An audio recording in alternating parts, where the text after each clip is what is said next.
Alrighty, hello and welcome back to Dark Souls 3. For me, it's been about a month since I played this game and I'm going through withdrawals, so it's about time to come back to it. Today we're going to be using all of the Greataxes, which is a weapon class I have never used, I think, in any of the games before, if I remember correctly. I don't think I've used a single Greataxe. This is going to be a completely new kind of run for me. I have no prior experiences to any of these, so we're going to be going with the warrior class just because it has the most strength of any of the classes, and that's basically what all of these weapons are, is they're just all strength weapons. So it is actually going to be a minute before we can get our hands on a great axe, but once we do, we're going to start getting them pretty fast. There is an area where you can grind for it pretty, well, I guess not later on, but it's like right after the Great Sage boss, and I think that's like the best spot to grind for the first great axe. For our purposes, we can actually get it earlier. It's just going to be like a slightly worse grind, or just less efficient, I guess. So we will be doing the slightly more annoying one, just so we can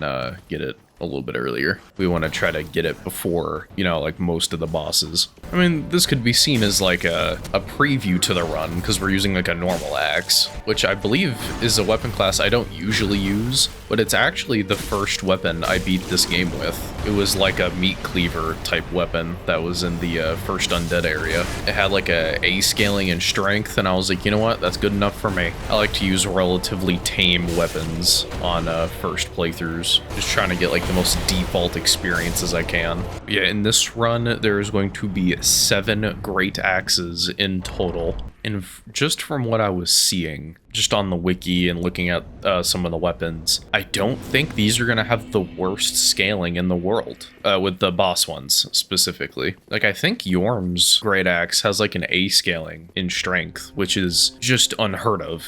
Like, a boss weapon with scaling in this game is like, I mean, that's like finding a shiny Pokemon. That's like, it's incredible. I mean, this game is just so cozy. And I know, like, despite the super cursed imagery we're looking at right now, you might be confused. This is just like the coziest game. If ever I had a comfort game, it would be this. It's like impossible for me to like be unhappy playing this game. Unless I'm fighting like an NPC or something, then I'll get pissed off. Or if it was like the first video I did and for some reason decided to not level a single weapon in the game. Yikes. I don't know what I was smoking, but I am much better now. So I think I'm just gonna try to speedrun this area, and then we'll go do Vordt, and unfortunately we won't have a great axe for it, but I mean, it's Vordt. I think Vordt's actually a really fun fight. I just think that he's like super easy. I really gotta start doing like New Game Plus runs so I can fight like the more easier bosses with like higher scaling. Like, I want to fight a New Game Plus 7 Vordt. I think the highest New Game Plus I've ever done is like 2, because I was doing like achievement hunting and I wanted to get like all the spells and miracles and all that, which requires some shenanigans like that.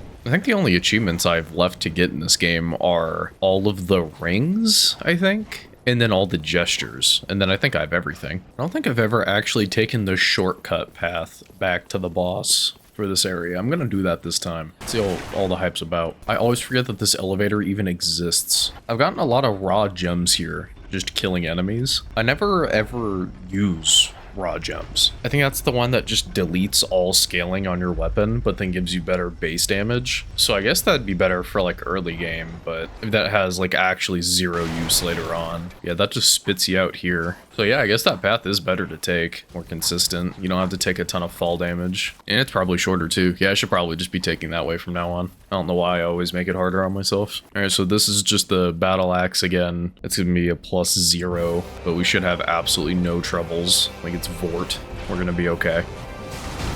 I immediately get hit. That's awesome. Man, I forget how long it takes your stamina to regen in this game. I mean, that's probably some of the slower stamina regen in the entire series. Kind of similar to Dark Souls 2 when you have like armor on and it slows your stamina regen. Kind of feels like that. All right, this here is actually going to be the grind spot. It's going to be that saw guy right over there that usually bodies me whenever I walk through here. But first we have to do the stupid NPC fight because I'm embered and I always forget to kill myself before I get here so I don't have to be invaded, but that's okay. We can just do this anyway. All right, buddy, come and get me. Okay. Wow. Love that. Dude, it's just so annoying. Now he buffs. This dude has like 2 different healing spells and healing flasks and can parry you. Like, it's so obnoxious. Look at that. Gotta try to parry him or something. There we go. Parry did like no damage. There goes heal number 2 on top of his healing buff he already has on. There goes another healing spell.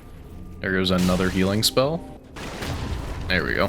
Hate that guy. I'm going to level up my strength a little more just to be sure that we can even use this weapon. And it should give us a better chance at actually killing the guy that we're grinding. I believe this is a 4% drop rate, so we are going to be here for a hot minute. But all in all, shouldn't be like too bad. Okay, we have the Great Machete. I want to point out, I have been here for almost 3 hours. I was actually a few attempts away to giving up and just saying that the wikis are wrong. I have looked this up. Both the Fextra Life wiki and the wiki.wiki say it is a 4% drop rate. I've gotten every other drop numerous times. I cashed in my souls a little bit ago, but I cashed in like 50k, and I have another 17k on me right now. So I'm level 30 right now, which is insane for this point in the game. Over 20 vigor, 30 strength. I basically have an endgame character for Dark Souls 1. That's like the stats you want. I was very close to just saying that the wikis were incorrect. I have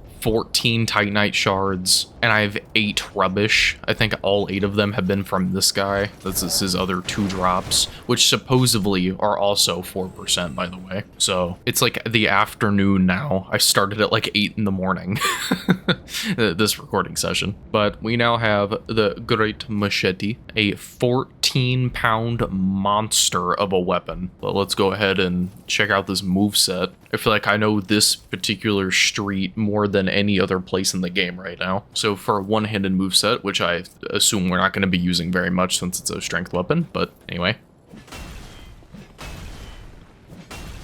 Okay, very interesting actually. Big overhead slashes. That's not really what I was expecting. Then for heavy, more of a sideways. Well, no, this still looks kind of overhead. More like an overhead slash. Cool. And then for two-handing, standard R1s, same deal. We only get 2 of them if I'm at max stamina. Well, I guess you get 2 and then an emergency dodge with how much stamina you have left. I still have like the standard amount of stamina that my character started with at 12, so definitely got to pump that up. Then heavy attack, big overhead slash, that probably does a ton of damage. And then we have our skill, which I believe is both a damage buff, which I think does 10% more damage, and it also has a HP an HP restoration on attack, kind of similar to the Butcher's Knife that I was talking about earlier. So I guess we'll go ahead and test that on this enemy right here, and then we'll go back and upgrade it. Obviously, I can max it with all the Titanite shards I've been finding. Go ahead and reapply this. I mean, it's not a fast buff, but actually, hit me real quick so I can see this HP thing. Okay, we've taken damage. Now we can hit. And I don't actually see us getting any health, so that might be some fake news there. Anyway, it does do 10% more damage, but it does not have the HP restoring effect that I thought it did. Or if it does, it's so minuscule that you would never be able to tell. Yeah, I think I would prefer the Butcher Knife, to be honest. I think its HP restoration's pretty good for a weapon that is kind of meant for that R1 spam. Yeah, this one, I mean, it looks pretty decent. What kind of drives me crazy, though, is that it doesn't have bleed buildup when it clearly does. That guy does bleed up to you. I don't know why when the enemy uses it, it does bleed damage, and then when you use it, it doesn't. Kind of hurts my feelings, but I guess it's just how it's gonna go. I would say we could go ahead and test this on the Greatwood, but I mean, it's the Greatwood. I don't think this weapon's gonna necessarily shine. Every weapon kind of plays this fight the same, since it's like a gimmick fight and everything. So I'll probably cut it out like normal, but just know, in spirit, I'm using this weapon, and nothing will change. I mean, it seems to knock off the, like, egg things, like, every 3 hits, which is pretty decent. It's got good damage. Yeah, that sure is a great wood right there. All right, Crystal Sage. That's some good damage. Go ahead and buff up. I just want to see how much damage we can do. That's good damage.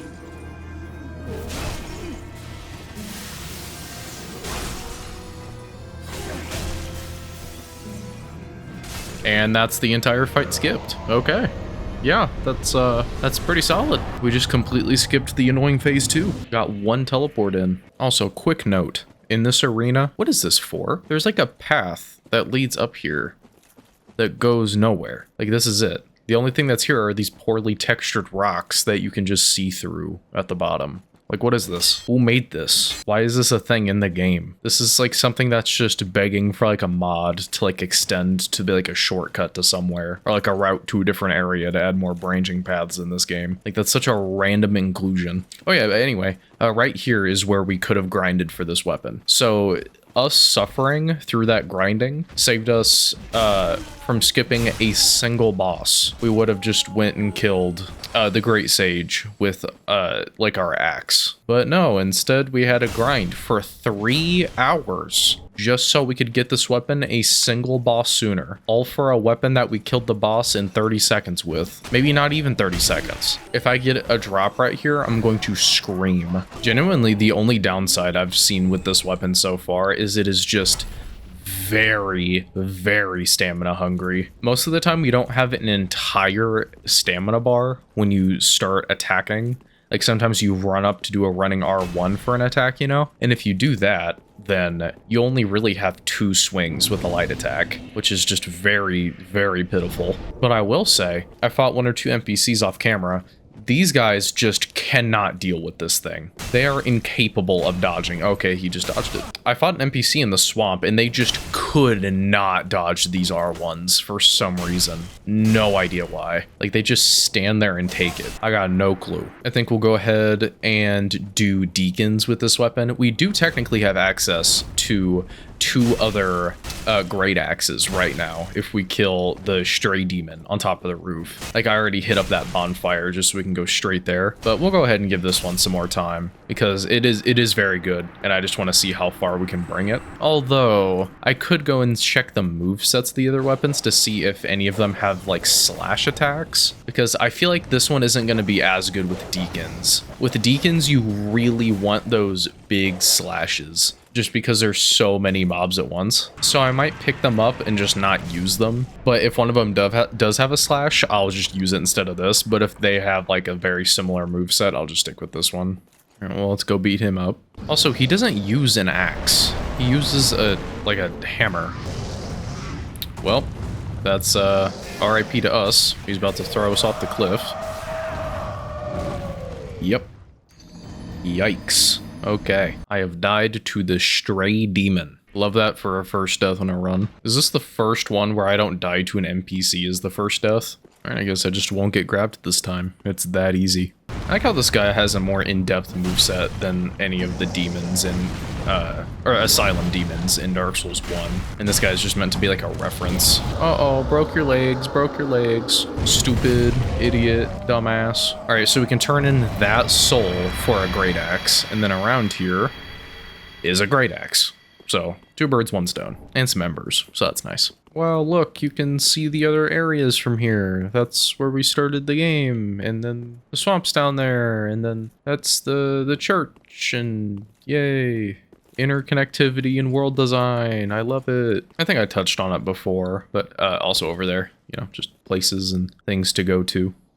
Very, very cool. It's something I feel like people don't give this game enough credit for, is although it is definitely the most linear of the Souls trilogy, it doesn't feel linear. Like, you can still go to a lot of different places at different times. It's just not as much, so people don't give it a ton of credit. But this is definitely way less linear than a ton of other games. I mean, you could go and skip Greatwood and just go straight to the Road of Sacrifice. You could go to the magic area. You could go through Abyss Watchers into the catacombs. Like, there are options you can do. They're not like eventually you have to do all of them, and you can't really skip one area to get to the one further ahead. You do kind of have to like go through the motions like that, but I just guess never found it to be like that much of a big deal, I guess. I still find it enjoyable. But that's just me. All right, let's go test out these weapons we got. So first off, we have the Greataxe, which has a lot more requirements to use than the Great Machete. We can only two-hand it. And right off the gate, it looks kind of small. Like, it's definitely a great axe, but it seems more like the light great swords in Elden Ring. This is like a light great axe to me. But moveset-wise, seems to be about the same with the same amount of stamina consumption. Heavy attacks still feel good. I will say it feels meatier. I'm not sure if that's just a me thing, but since it is a little bulkier at the top, it feels like it would just do more damage. And one-handed, you're not really using these one-handed, and I can't use it one-handed. I won't do any damage, but technically for the sake of a showcase, I can. So there's that. And then it has Warcry as its skill. So yeah, it seems pretty solid. But I just really like the length of this one. Even if it feels a little less powerful to use, the length is really doing something for me. Do not take that out of context. Oh man, that means we're not going to be able to have Havel's Ring though. That sucks. Havel's Ring would be so good with this kind of thing here. Although it's the soul of a demon, and this one is the soul of a stray demon. So can you get both? Okay, so it turns out I am stupid and I'm not stupid at the same time. For some reason, it displays it here when it actually means the demon that you find in the catacombs. But it's just here already, even though usually it doesn't show weapons you have until you can actually get them. So I guess we do have to wait until catacombs. So I wasn't stupid before, but I'm stupid now. So I don't know what that means. Does it cancel each other out and I'm still just stupid, or am I smart now? That's up for you to decide, I guess. I don't think we actually need patches for anything in this game. So I think we can just kill him now. What's that, good friend? Godspeed. I knew something was wrong. Well, now it's my turn. I'm unbreakable, bitches. Nobody can crack me. Rot in hell. Bam. I don't think I've ever killed him right here specifically. But I want to save Sigurd and I do not want to pay for the armor, so we will die.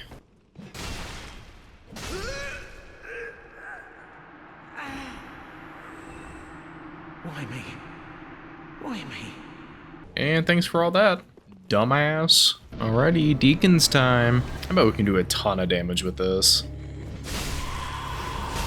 Ooh, this might not be so bad after all. Since we can one-shot these guys, maybe the lack of a slash isn't really gonna be the end of the world. I mean, we still have to three-shot the big dudes, but I mean, you can use a lot worse.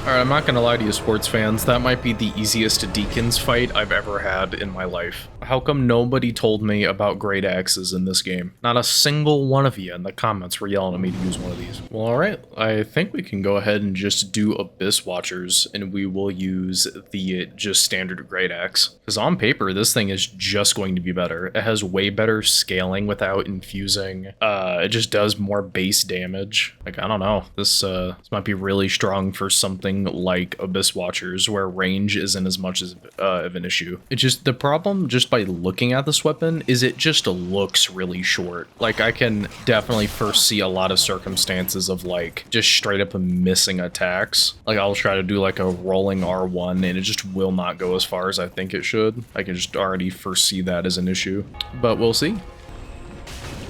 Ooh, that damage is gross. Oh, hello there. I forgot to upgrade my flask. There we go. Man, that damage is good, and it does great stun as well. It's really that stamina you gotta look out for. And that's kind of the Achilles heel I've noticed with these weapons thus far. Yeah, I'm dead here.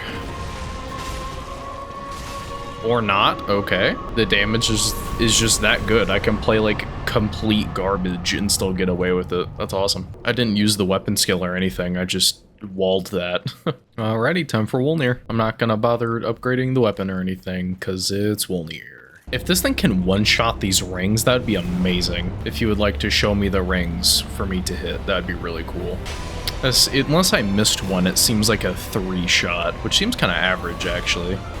There we go. That sure is a Wolnir fight. One of the fights of all time. Yippee, now we can go into the Demon Ruins, even though I guess we could have done that before this. Get a bunch of large Titanite shards, upgrade our weapon even more, and most importantly, get our next weapon, since it's the demon down there. Not like the Demon King demon, but like the random demon that's just like right as soon as you get down there. I think I'm just gonna pump endurance. We really need that stamina for this kind of weapon. Just stamina is just very strict in this game.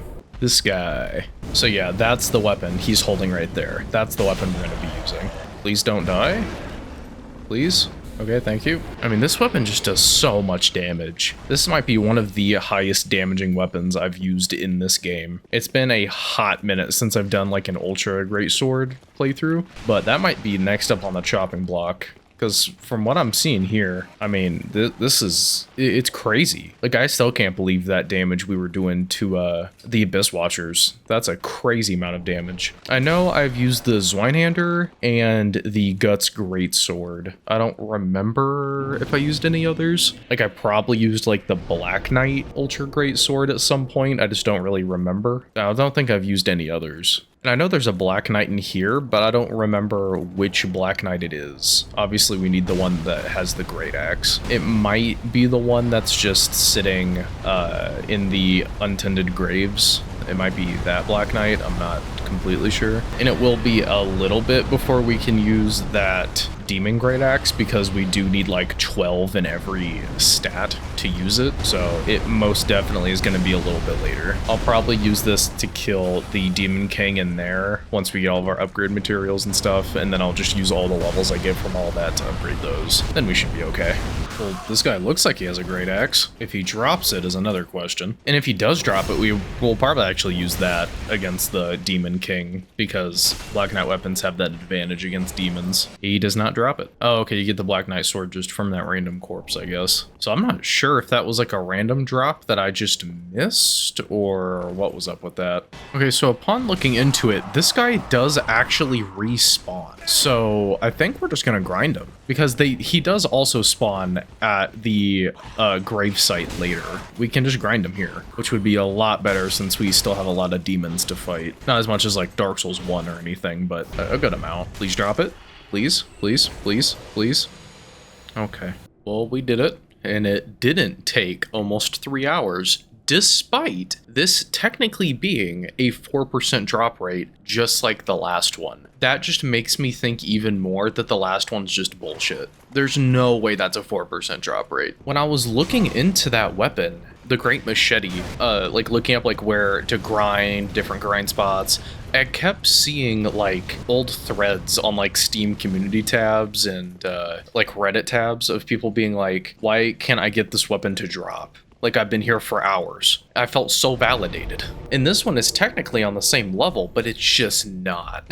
There's no way. But we now have a Black Knight weapon. Hallelujah. We cannot use it. That's awesome. We need 18 decks. That's kind of nuts. So, I mean, I could grind so we could use it, but that's kind of lame. I don't know. Can we at least like use a showcase? Yeah, well, we'll see if it works.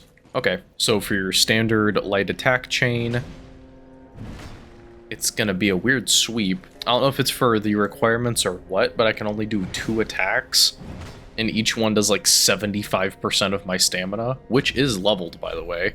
That's 20 endurance. Like, okay.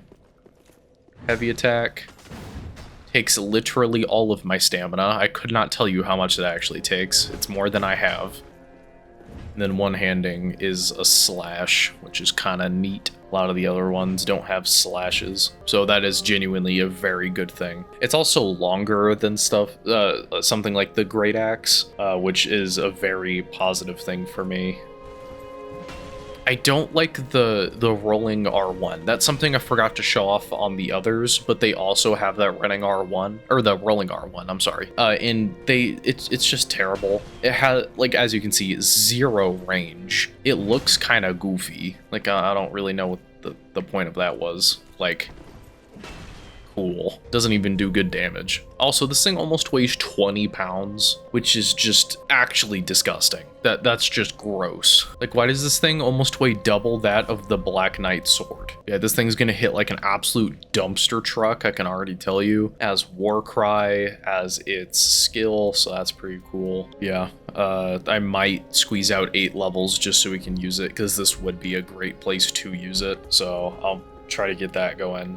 I haven't used any of my souls yet, so I could probably get something going. Well, we'll see. All right, I've leveled it up, and I've leveled my character up, obviously. It's a +2 now, which is kind of meh. Could probably be a little higher at this point in the game, but that's okay. And I did want to add that you do actually consume less stamina when it is properly usable. So it does not take an entire stamina bar, so that is cool. I can use the charged heavy and it not delete all of it, so that's cool. We'll go ahead and do the Demon King with it, and then, I mean, we've pretty much done everything we can at this point in the game, so probably just go to Pontiff, I guess. This thing is really big. It might be because I had to take my armor off so I could wield it, but this thing is just physically massive comparatively to the others. Oh, that's chunky damage. I can already tell without the boss health bar. For only a +2, that's pretty solid. And I didn't even use the buff. Let me do that real quick. There we go. Get some extra damage now. Damage is good. Can't argue with it.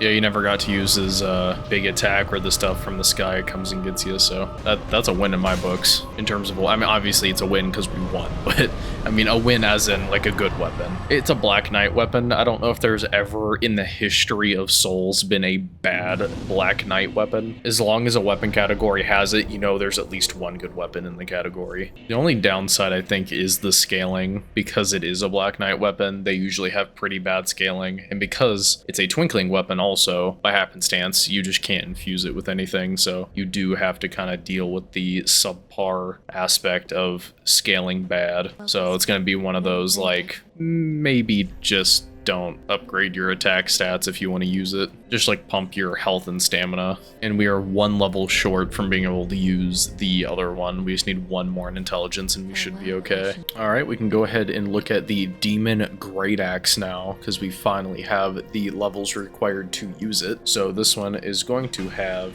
the same exact R1 chain as the others.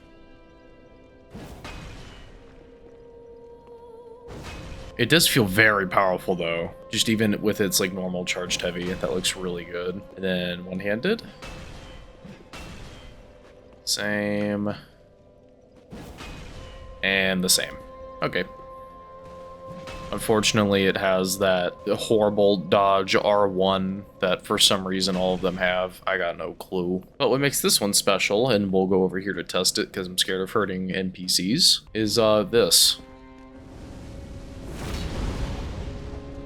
I can already tell you just from looking at that probably has an insane amount of like hyper armor, and the damage and poise you're gonna do against enemies is gonna be insane. Granted, we can only use it twice because of how much FP it costs, but that's gonna be an absolute banging attack, I can tell you that. Now it does do split damage with fire. You know how I feel about it. If you've seen anything I have literally any video on this channel, you know how I feel about that. I do not care for split damage when it comes to elemental damage. I think I'd be singing a way different tune if you could control what damage type you're using, depending on the attack, rather than having all of your attacks be split. Like if it was just the heavy attacks that did fire, and then the normal R1 attacks were just physical, that would be a completely different story, but it's not, so we have to sacrifice damage that could have gone to physical and put it on fire, which is basically a 50-50 chance of just being good or bad. So, very sad for me, but that's okay. There are worse things to be infused with than fire, I suppose. It could have been magic. So we have now used 3 of the 4 weapons that we now have. I'm not sure what I'm going to use Demon's Greataxe on. Oh, it should also be noted that its scaling isn't even that bad. Having a C in anything is fine, I guess. It's a +3 though, and it's a Titanite scale weapon, so it only gets 2 more levels, and I highly doubt it goes above that. So I guess that is kind of shitty. Let's go ahead and test the power of this giant weapon on this poor, unsuspecting mimic right here. I really want to see what the skill can do. Oh. It did half the damage of my R2. Oh. Okay. Don't use the skill. That might be one of the most disappointing things I've seen in this game. Why does my normal R2 do twice as much damage as the weapon skill? The thing this weapon is selling to you. The reason to use it over the GREATAXE is, you know, you could have just used the GREATAXE but infused it with a fire gem, but, you know, who's really keeping track? Who cares? All right, we're gonna go ahead and pound in Mr. Pontiff. And I think both of my other Pontiff fights that I've done thus far on the channel have been pretty clean, so I'm really hoping that this isn't too bad to keep up my my showing thus far. Actually, just in case, I think I can wear armor with this weapon. Yeah, okay.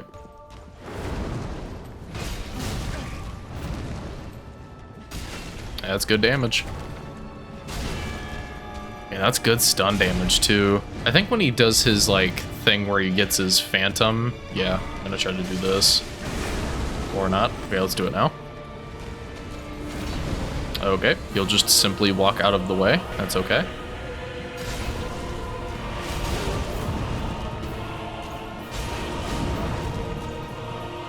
I got him out of sync. That's kind of a new thing. Go away. I want to get one of those in. I only have one more shot because of how much FP it takes, but I want to get that attack off. Nope. Oh well. Oh, a super easy fight for babies, by the way. People really say that that one's one of the hardest fights in the game. I couldn't disagree more. That one is... I mean, like, I struggle more with, like, Wolnir sometimes, depending on the weapon I'm using. If it's, like, a dagger. If you're using a bigger weapon like this, you just kind of stun them real easily and do big damage. If you're using a small dex weapon, you're just kind of running around them. If you're using, like, a real small weapon like a dagger, then you got, like, a parry shield, most likely, and you're just going to parry him to death. I guess maybe if you're using, like, magic or... like miracles or pyromancies, maybe it's worse. I don't know, man. I mean, this is like split damage with fire, and I can't imagine he's weak to fire because, you know, one of the swords, but I just can't see a world where that fight is like one of the hardest in the game. Wholeheartedly disagree with that notion, but we'll go ahead and go down into the pit here and get our Ring of Favor. We're really gonna need it this run with how stamina hungry and heavy a lot of these weapons are. It's gonna be perfect for us. Look at that. Absolutely smushed. Oh, and that poise is awesome. Yeah, big weapon go bonk. Welcome to Dark Souls. It's kind of hard to find, like, really bad weapons in this game. I just think its balancing is honestly really good, even though it kind of has its reputation for, like, Sellsword Twin Blades being overpowered. I mean, like, have you been seeing what I've been doing to some of these people? Like, I'm standing in water, which means this weapon's gonna suck ass, and I'm still doing okay damage. And it's at a +3, which I'd say is pretty fair for this point. I should have probably not upgraded it a ton, because we do have a couple other weapons that need Titanite scales to upgrade, so I should have probably kept it at a 2, but who cares? The only thing I don't like about these weapons is that stupid rolling attack is so bad. And it's one of your most used attacks during the hardest parts of the game, because you're constantly dodging. Like, I can already tell you, if I can't find a weapon that has a good one of those dodging attacks, that Gael fight's gonna be horrible. Gael fight is all about those dodging attacks. That's what makes greatswords so good at it, even if they primarily do slash damage, is your rolling attack is almost always pierce. Well, if it's a good greatsword. Go ahead and check back to my first ever video on that regard. Yeah, this is really good. I cannot believe I've never really used a GREATAXE before. And it's Yhorm time. I probably won't leave this in because it's Yhorm, and we can't use any of our weapons because we have to use the gimmick weapon. But just know that it's Yhorm time. I also forgot to get Zegward, so it's just us. This guy is actually important though, because he is currently holding the next weapon. Yeah, the Yhorm's Great Machete here, and then there's also Yhorm's Great Shield. Now you might be wondering, why does he have a Great Shield? He didn't have one in the fight, and this is why. The item description states, as a lord, Yhorm risked everything and fought unflinchingly as a one-man vanguard. Following the loss of the one he wished to protect, he forsook his shield. So he threw away the shield. Fuck it, I don't need protecting anymore. I don't care. And then that goes into Yhorm's Great Machete, which states, Yhorm once lumbered on the front lines with a great shield, but one day, in place of his shield, a left-hand notch was added to his machete, enabling the smashing technique that would become the legacy of his later years. Beautiful. I love it. Absolute cinema. Put your hands up. Absolute cinema. Love that. How tragic is that, man? Besides, his life isn't worth all that anymore after some unnamed loved one dies, presumably a significant other, or maybe his parent or something. Absolutely tragic. Love it though. So good. Requires 38 strength. Big boy. Big boy Yhorm. There it is. Big ol' weapon. Now, what's going to be interesting is I don't know if this or the normal Great Machete is going to be better. Because traditionally, when there's a weapon like this, where it's kind of like the exact same thing as a pre-existing weapon, especially if it's a non-twinkling weapon, the default one's usually better. Because it usually weighs less, does a little bit less damage, but it ends up scaling better, for one. And then the other is you can infuse it, which is such a powerful tool that I just don't think they, to this day, have really balanced all that well. If you can't infuse it, it's just inherently weaker. Anyway, moveset time. There's moveset. And then our skill here is just a big old grrr. So there's that. It does change your heavy attack to this, however, which will actually take use of that second notch. That wasn't just flavor text. That was kind of a hint at some of the moveset. So, which is really cool. Now, this is actually a thing with other weapons, is it changes your heavy attack once you use Warcry, but they kind of have a longer animation, and I kind of prefer just the normal R2s, but that's very much a me thing. I think most people prefer the alternate attacks with Warcry and stuff like that. It's just me. But for this one, there might actually be a use case for it. Because, that feels like it would do a lot of damage. But to be honest, I kind of like the vibe of the other one more. We'll get this upgraded, and we'll see how it goes. I don't think I ever noticed just the backdrop over here. Obviously, there's the castle, and that's the bridge we were on, and, I believe that's probably the magic area over there. Just seeing all the areas we could go to. But I don't think I really ever noticed just this forest. Well, I don't know if you can really call it a forest. There's not really enough trees, but I don't know. I almost wish, in a way, this game was made more like Elden Ring, just so I can see this world. Because I just love the world of Dark Souls so much. Even Dark Souls 2. As much as I like to poke fun at that game, I just can't really deny just the allure of it. And then over there, I believe that's where all the dragon stuff is. The place you go to for that. It just makes you wonder, what's past that mountain over there? What is over there? What about that mountain? What's on the other side of these little wooded areas here? What would be over there? Can I see what's over there once I'm up at the top of that castle and I can look over to that way? I don't know. Just seeing all of that where we were down there. God, this game's so special, man. This series is so special.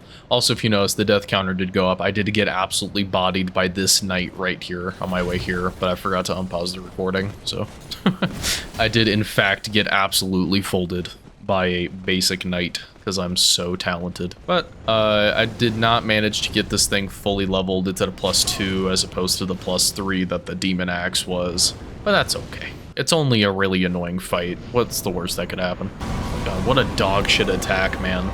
Actually one of the worst in this game. That's crazy. All right, it is day 2 and we are doing attempt 2. So if we don't get it for our third try, we're gonna have to wait for day 3.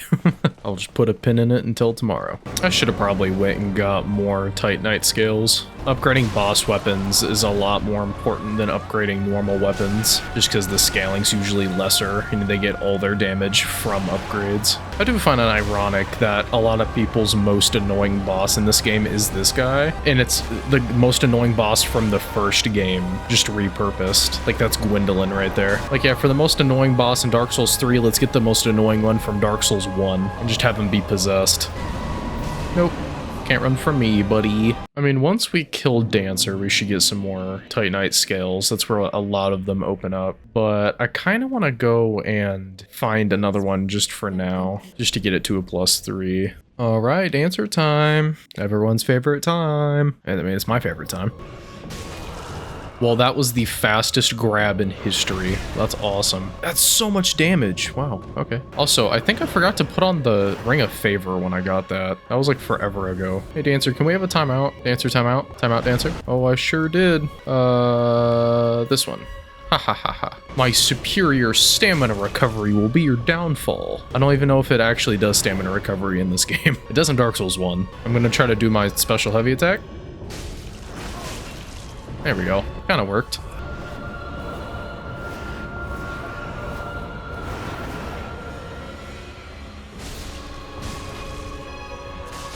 Ooh, nice headshot. Damn, I'm not used to being somewhat naked in this game. I usually wear a lot of armor in this one. I feel like I should level stamina more just so I can have more actions, but I think what I should do is actually level my equip load stat solely so I can have enough to like have the stamina shield. There we go. I took a lot of hits, but honestly, that was not that bad at all. I think I struggled with Dancer a lot last time, so I will definitely take that. All right, we can get a lot more Titanite scales now, because we can go and do Oceiros, and then the reward for being that fight with that chest is some scales, and then you get some scales from the 2 lizards right after that, and that gets us access to the dragon area, which has even more scales, so we'll be okay with scales from now on. All right, well, we have used all of the weapons that we currently have. So now all we have left is Dragonslayer and Earthseeker. Earthseeker is going to be in the first DLC, and then the Dragonslayer is obviously going to be taken from the Dragonslayer boss, Dragonslayer Armor. So that will be coming up pretty shortly. I believe it's going to be the next boss that we do fight. But honestly, right now, I don't think I could tell you like a definitive list of these weapons. I think this one really is just going to be a numbers game because I'm not seeing a ton different with movesets thus far. I imagine the DLC one's probably going to be a little bit quirky because they usually are for like the DLC stuff. Kind of like the curved sword run. That was very quirky and unique with its DLC one. But yeah, I think I'll just probably have to pull up like the actual tables to tell you like damage. I mean, there's gonna be some things I can comment on that are more like meta, you know, like the length of the weapon, for instance. Like that's gonna have a big effect, even if it's not like a stat necessarily. Even if something does less damage but has better reach. For a weapon like this, I think that's extremely useful. All right, we're gonna go ahead and do Dragonslayer to get our penultimate final weapon, and we're gonna be using the Demon Greataxe because he is not really weak to any element, but he's like the least weak to fire. So we want to use that while we can.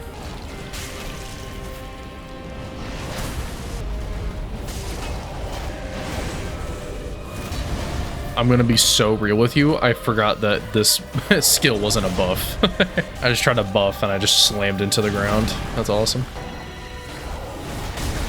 Man, that did over half of my health. I also don't have as much health as I usually do, which I know is insane because it already takes up over half the screen, but I usually have it to like 35. I'm at like 27 right now. I'm gonna try to get one of those skills off. I gotta wait till I have like full health to do it though, because I don't want to get one shot. Fuck it, let's do it now.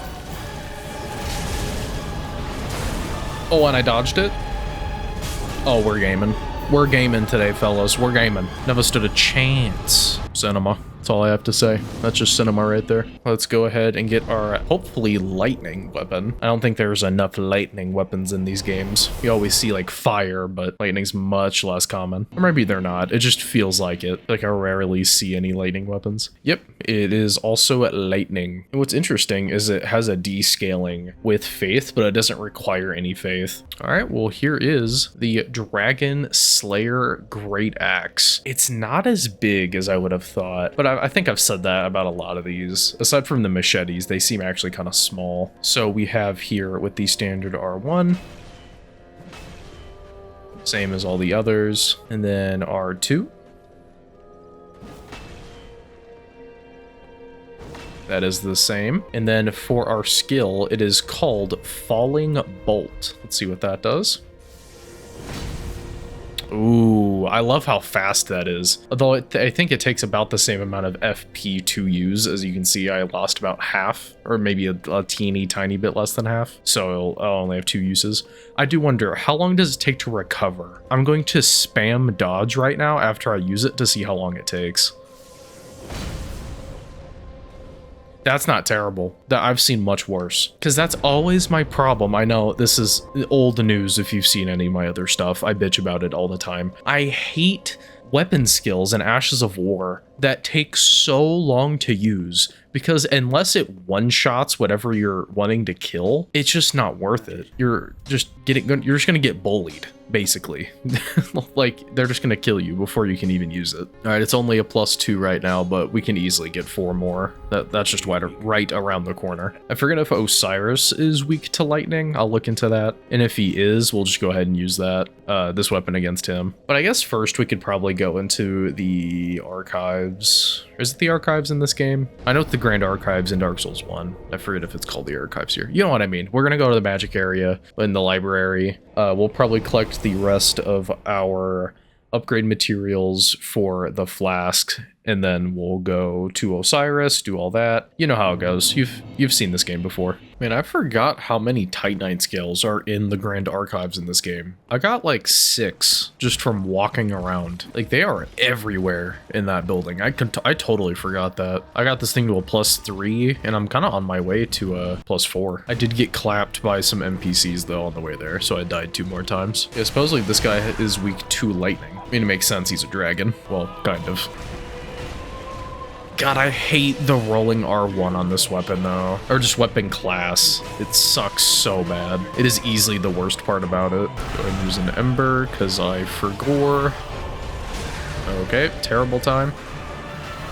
God, that rolling R1 sucks. I cannot believe that. Shit has less range than, like, the Mailbreaker. You literally drive it into the floor. I don't know what they were thinking with that. That's almost gotta be, like, a balancing thing. Like, they made it purposely shitty because the weapon was too good. If we can find a weapon that has a different rolling R1, that might be just straight up the best one in the game. Boom.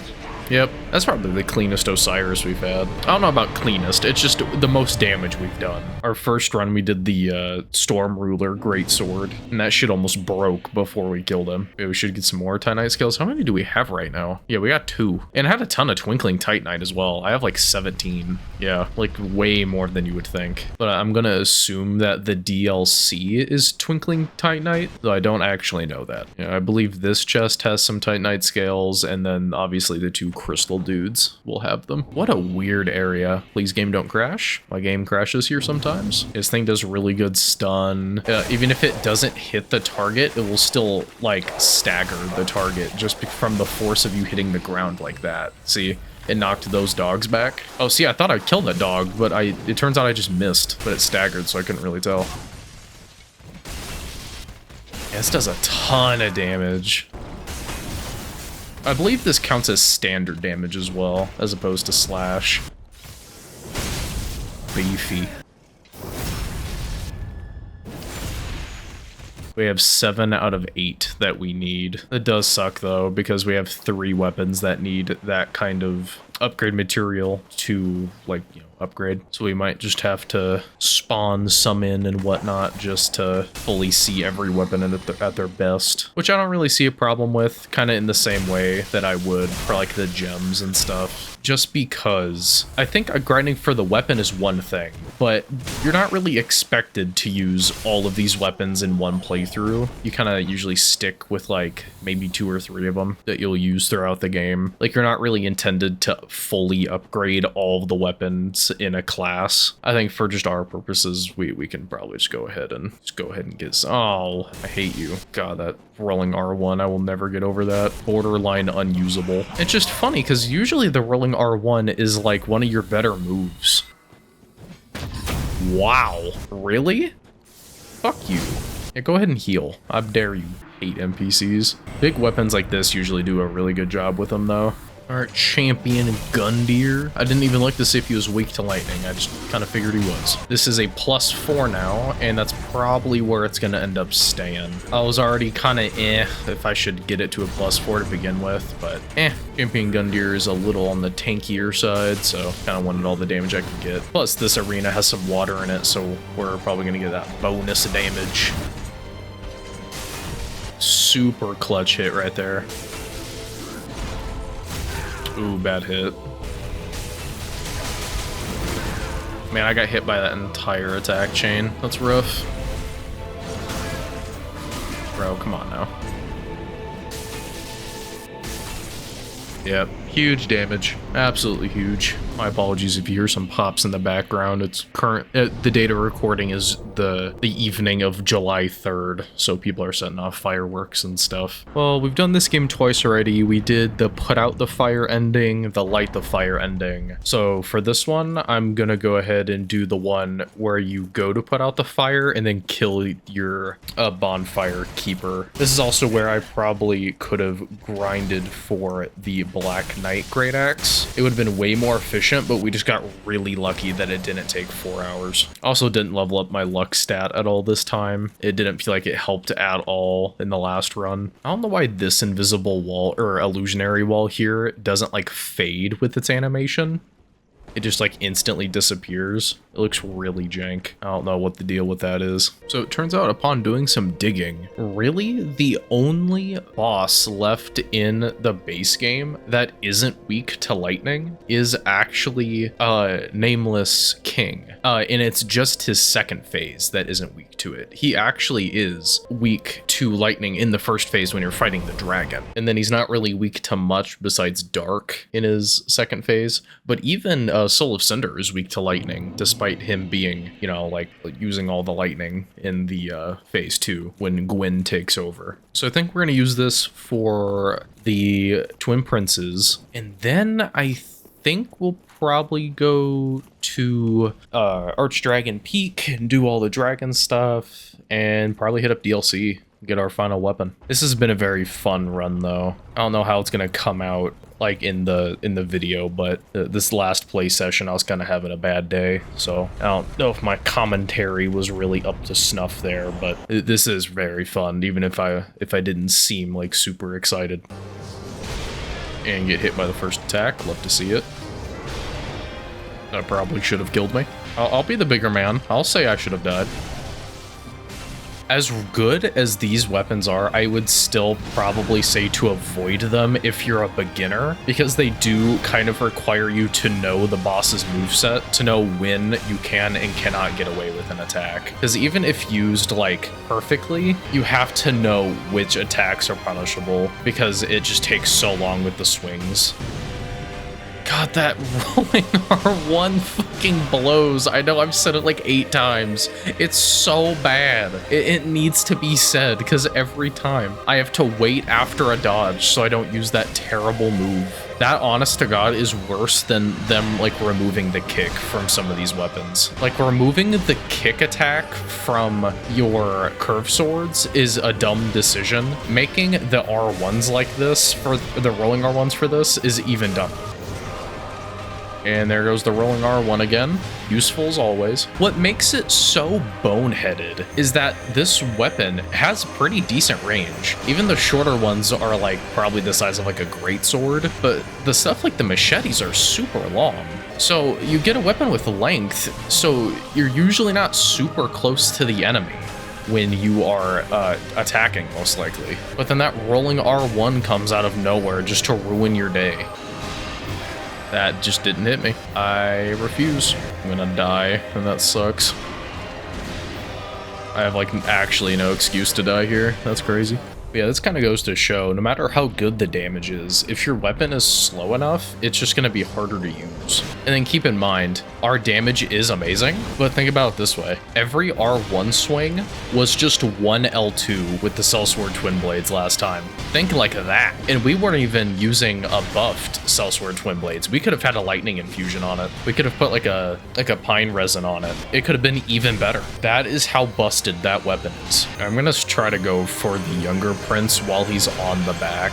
Honestly, I think if Consort Radahn did something like this, I would like the fight even more, because it never at any point feels like you're also fighting Miquella. It's just like Miquella is just there, like to buff Radahn. It doesn't feel like you're actually fighting both of them. This one, it feels like you're fighting both of them. I'm gonna try to use that skill when I knock him down like this.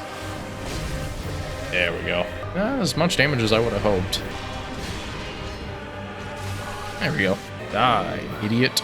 All right, cool. Let's go ahead and do DLC now. I know you got one of the coolest weapons in the game, but I'm gonna need you to, and he literally just heals through that. Look at this. This is every NPC fight. It's so bad. Fuck you. Skip all your dialogue, dumbass. Okay, so our next weapon is actually down here, and we need to fall into this trap. Congrats, we're in hell. Now we need to basically go and book it and do a suicide run for it, because there ain't no way we're getting out of here alive. Boom. Earth Seeker.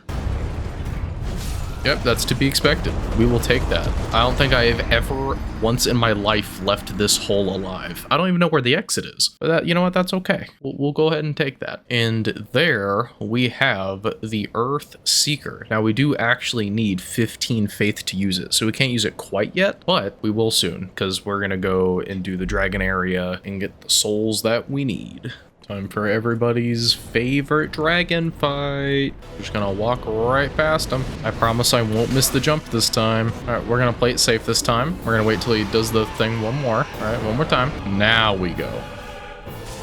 There we go. And we got, yippee. Okay, here's the dumbest shit in the world. The Earthseeker takes Titanite scales to level. What? Why? It's not a boss weapon. Like, fuck you. I have to go get more Titanite scales. I don't want to go. I mean, we'll do the weapon showcase, but I'm sad about it. I mean, we can get infinite of them, since we have, like, the ash thing, but... Okay, so here is two-handed. Looky there, the same as every other one. One-handed. One-handed heavy. That's charged, and this is uncharged. And two-handed heavy. Uncharged. Charged. And let's see that rolling R1. Boo. Boo. And our skill is called Earthen Wrath. This better send lightning bolts down.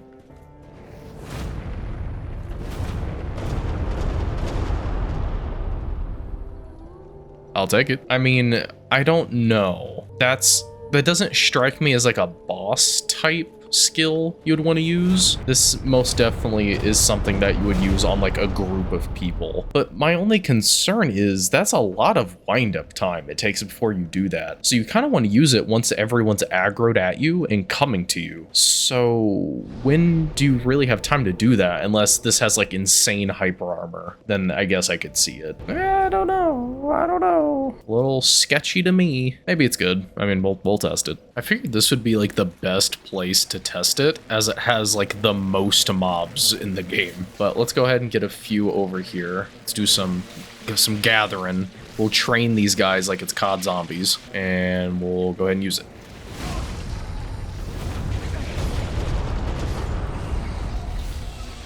Yep, it sure did kill him. And I sure did get blood loss. I mean, yeah, it's alright. I mean, I feel like I'd rather have just like a buff that increases my attack, if I'm being real with you. Because like, try doing that shit during like Black Flame Sister Friede. Like, it's just not gonna happen. Try using that against Gael, Midir. Actually, you know what? Midir might be okay, because it's a dragon, and that's a lot of surface area. Midir moves a lot, but if you can pull it off, I bet that does big damage, actually. Kind of like the Flame Pillars in DS1. It has, like, potential to be the highest damage anything in the game. I mean, I guess let's go ahead and do Sister Friede. Go ahead and knock her out, then probably go do Nameless King, so I can go ahead and get the armor that I want, the Dragonslayer Armor. Or actually, if we die here, we can just, like, alternate back and forth, maybe. I don't know. Alright, sister. I got a big ol' axe for you, and you got a big ol' scythe for me. Oh, I didn't think about that stagger with Friede. She is very staggerable. Did I just die to phase 1 Sister Friede? What the fuck? What is wrong with me? Oh my god. Okay, that's a sign. We gotta go do Nameless. That ain't happening. Like, I'm sure it will, but like, my brain just shut down. Like, I need to go get checked for Alzheimer's or something. Like a scary amount of mental decline. All right, let's go, Nameless. Hopefully this goes better. Oh, it's going great. A lot better damage than last time. Tried using poor old Dancer's weapons against this dude last time. Boy, was that a travesty. Also, this weapon type feels like it was kind of made for this, just because of that overhead slash. Boom, big damage. See, if this guy didn't fly and move so much, I would try to use this skill. Ah, just missed. I probably should have embered, but that's okay. On Nameless. That's not very much damage. Who knows, maybe the skill will do more damage. Or it will kill me. Oh, you can see the damage though? That's pretty underwhelming damage for that kind of thing. Yeah, I think I would much rather have a 10% damage buff than whatever the hell that was supposed to be. I think by far the best skill has been the Dragonslayers. Dragonslayer might be #1 for me right now, but I have a feeling that the Great Machete might come in clutch. I'll save that for the end bit, not to spoil anything, but I have a few reasons why Great Machete might be up there. I fucking missed that, bro. Crazy. Bro, get your fat ass down here. I'm sorry, what hit me? Because it wasn't the sword. What was that? Like, I'm rubbing against him in that, that stupid dodge R1. That's gotta be the worst attack in any Souls game, like straight up. Or like a kind of move that an entire weapon class has. That is so embarrassing. All right, use it.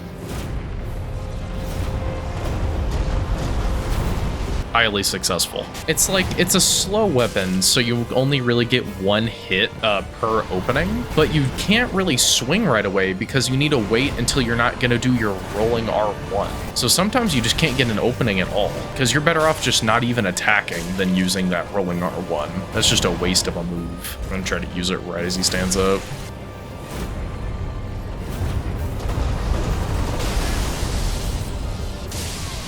Okay. Yeah, that skill's kind of ass. This weapon's kind of ass. That sucks. This is probably the worst one we've used so far. I'm trying to figure out what we need the holy for. Why does this scale with faith? Why is this a faith scaling weapon? Like, it's a good scaling. Like, a BC is not bad at all. For this game especially, that might as well be an SS. For a Titanite weapon, shit. Friendly reminder that the final boss weapon is a DD scaling, just to get that out there. Soul of Cinder's weapon is a DD. It's a big fan of Dunkin' Donuts.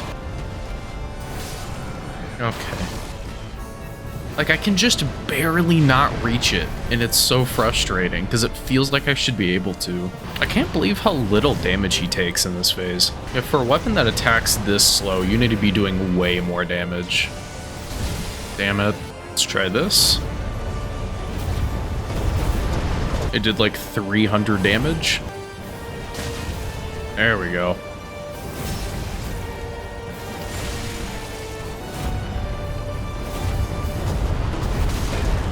Yeah, 346 is not even close to the number that needs to be for it to be good at all. That's horrible. No, man, fuck. The only great axe that does less damage than this is the Black Knight one, but that's only because it's a +2. I mean, we are running out of bosses for me to use this weapon on, and if we don't kill Nameless with it, then I don't even know what else we would. Like Spear of the Church, maybe? I mean, we'll probably use it there too. Maybe it'll be better for NPC fights, I don't know. I don't usually struggle with Nameless, but I've struggled with him in every video this far. I don't know why. Like, I feel like that should have hit, right? Like, it just does not have the range it looks like it does. And also, I understand that this does also scale with Faith, and I don't have that high of Faith, but it does have a B scaling in Strength, and I'm at 40 Strength, so that shouldn't even matter when it comes to damage comparison. Like, most of the other weapons only scale with Strength, and they do more damage. Like, they're both a B, this one's damage just sucks. Maybe I need to go and get that ring that increases like my health gain from flasks. I hate having to use 2 flasks for full heal. See, even if I dodge like his attack chain, he will literally just start a new one before I can attack, like, or finish attacking rather. This weapon is just kind of slow, but doesn't have the damage to make up for it. And I have to wait even longer just to avoid the stupid like R1 thing. Damn it.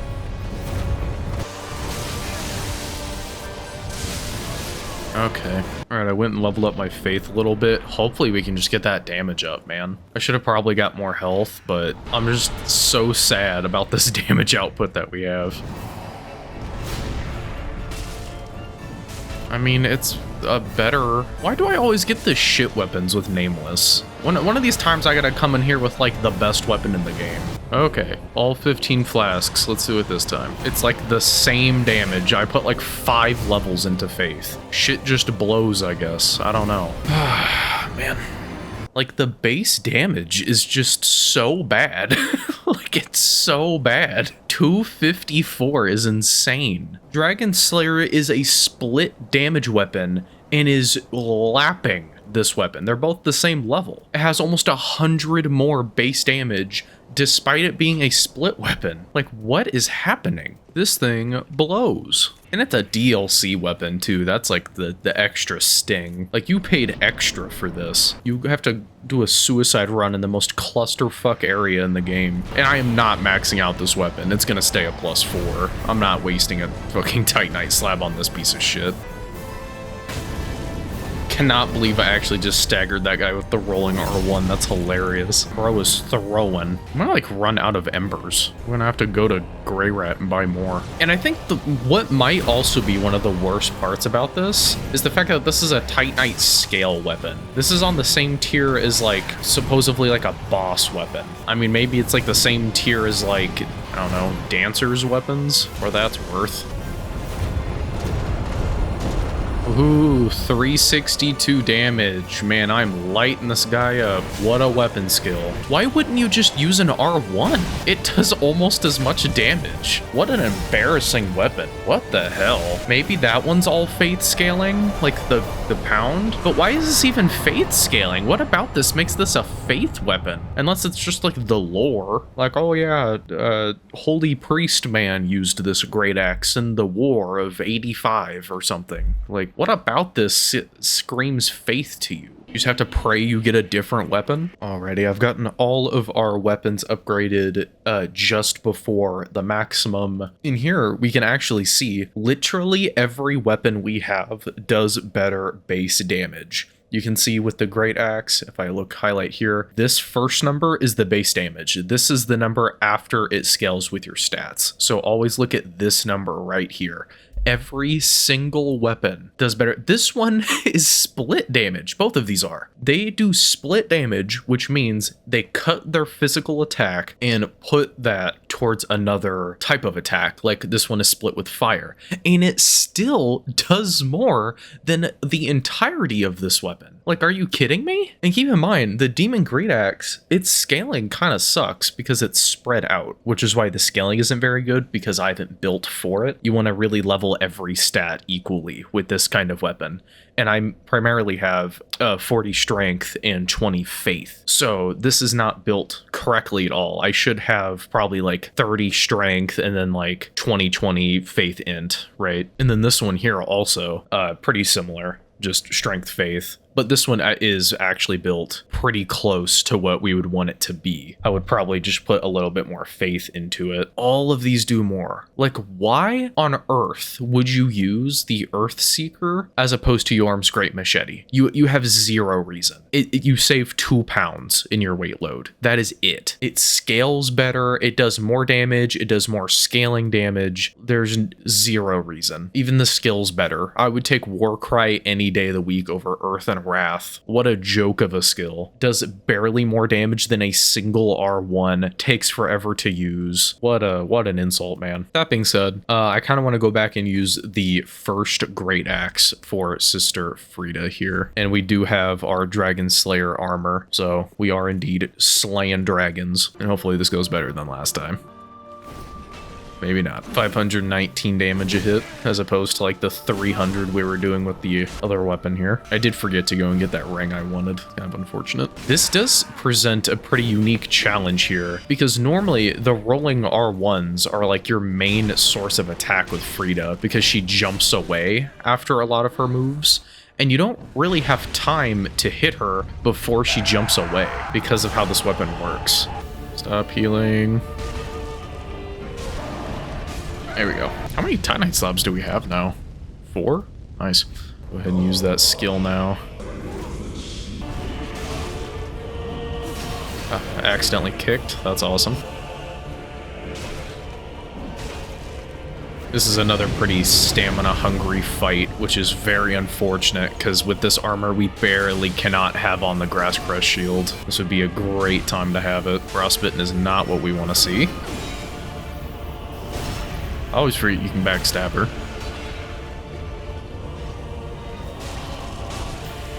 Great use of that alternate heavy attack there. Boom. First try after that one hiccup we had, where we attempted to use the not good one. I still only had 1 heal left, but in my defense it is probably, you know, like the hardest fight in the game, so we'll take that.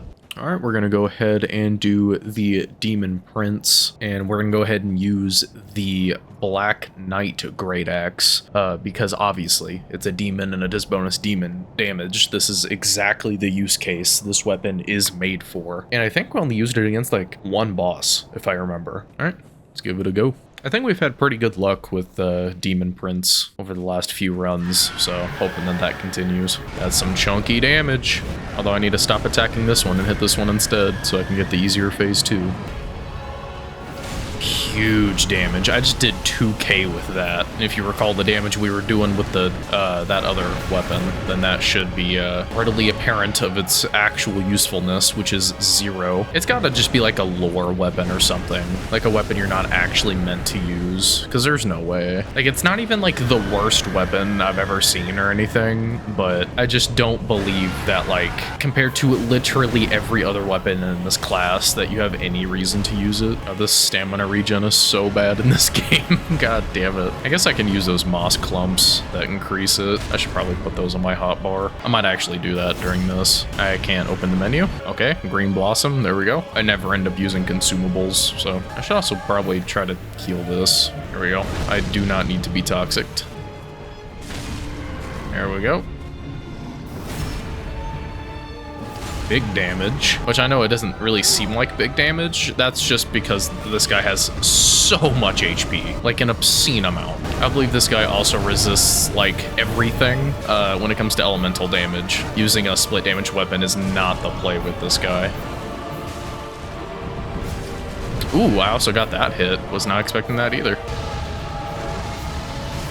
There we go. Kinda close, but for Demon Prince, I'd say that's still pretty good. I'd say that's a good Demon Prince fight. That guy gave me so much trouble my first time. Like, so much trouble. It just feels good that I can pretty consistently first try it. You know, despite this room being a pretty big staple of the DLC, since this is the shortcut that you use for Midir and for the Spear of the Church fight, and you end up coming back to use it later for those. I don't know if I've ever gone through this doorway and really paid attention. I was just curious, so I stepped out here. And the only thing I could find here is just this corpse that had an ember on him. But I really missed out on this view. I mean, just look at this. Absolutely incredible. It's like the only reason you would come out here, aside from the free ember, obviously. Man.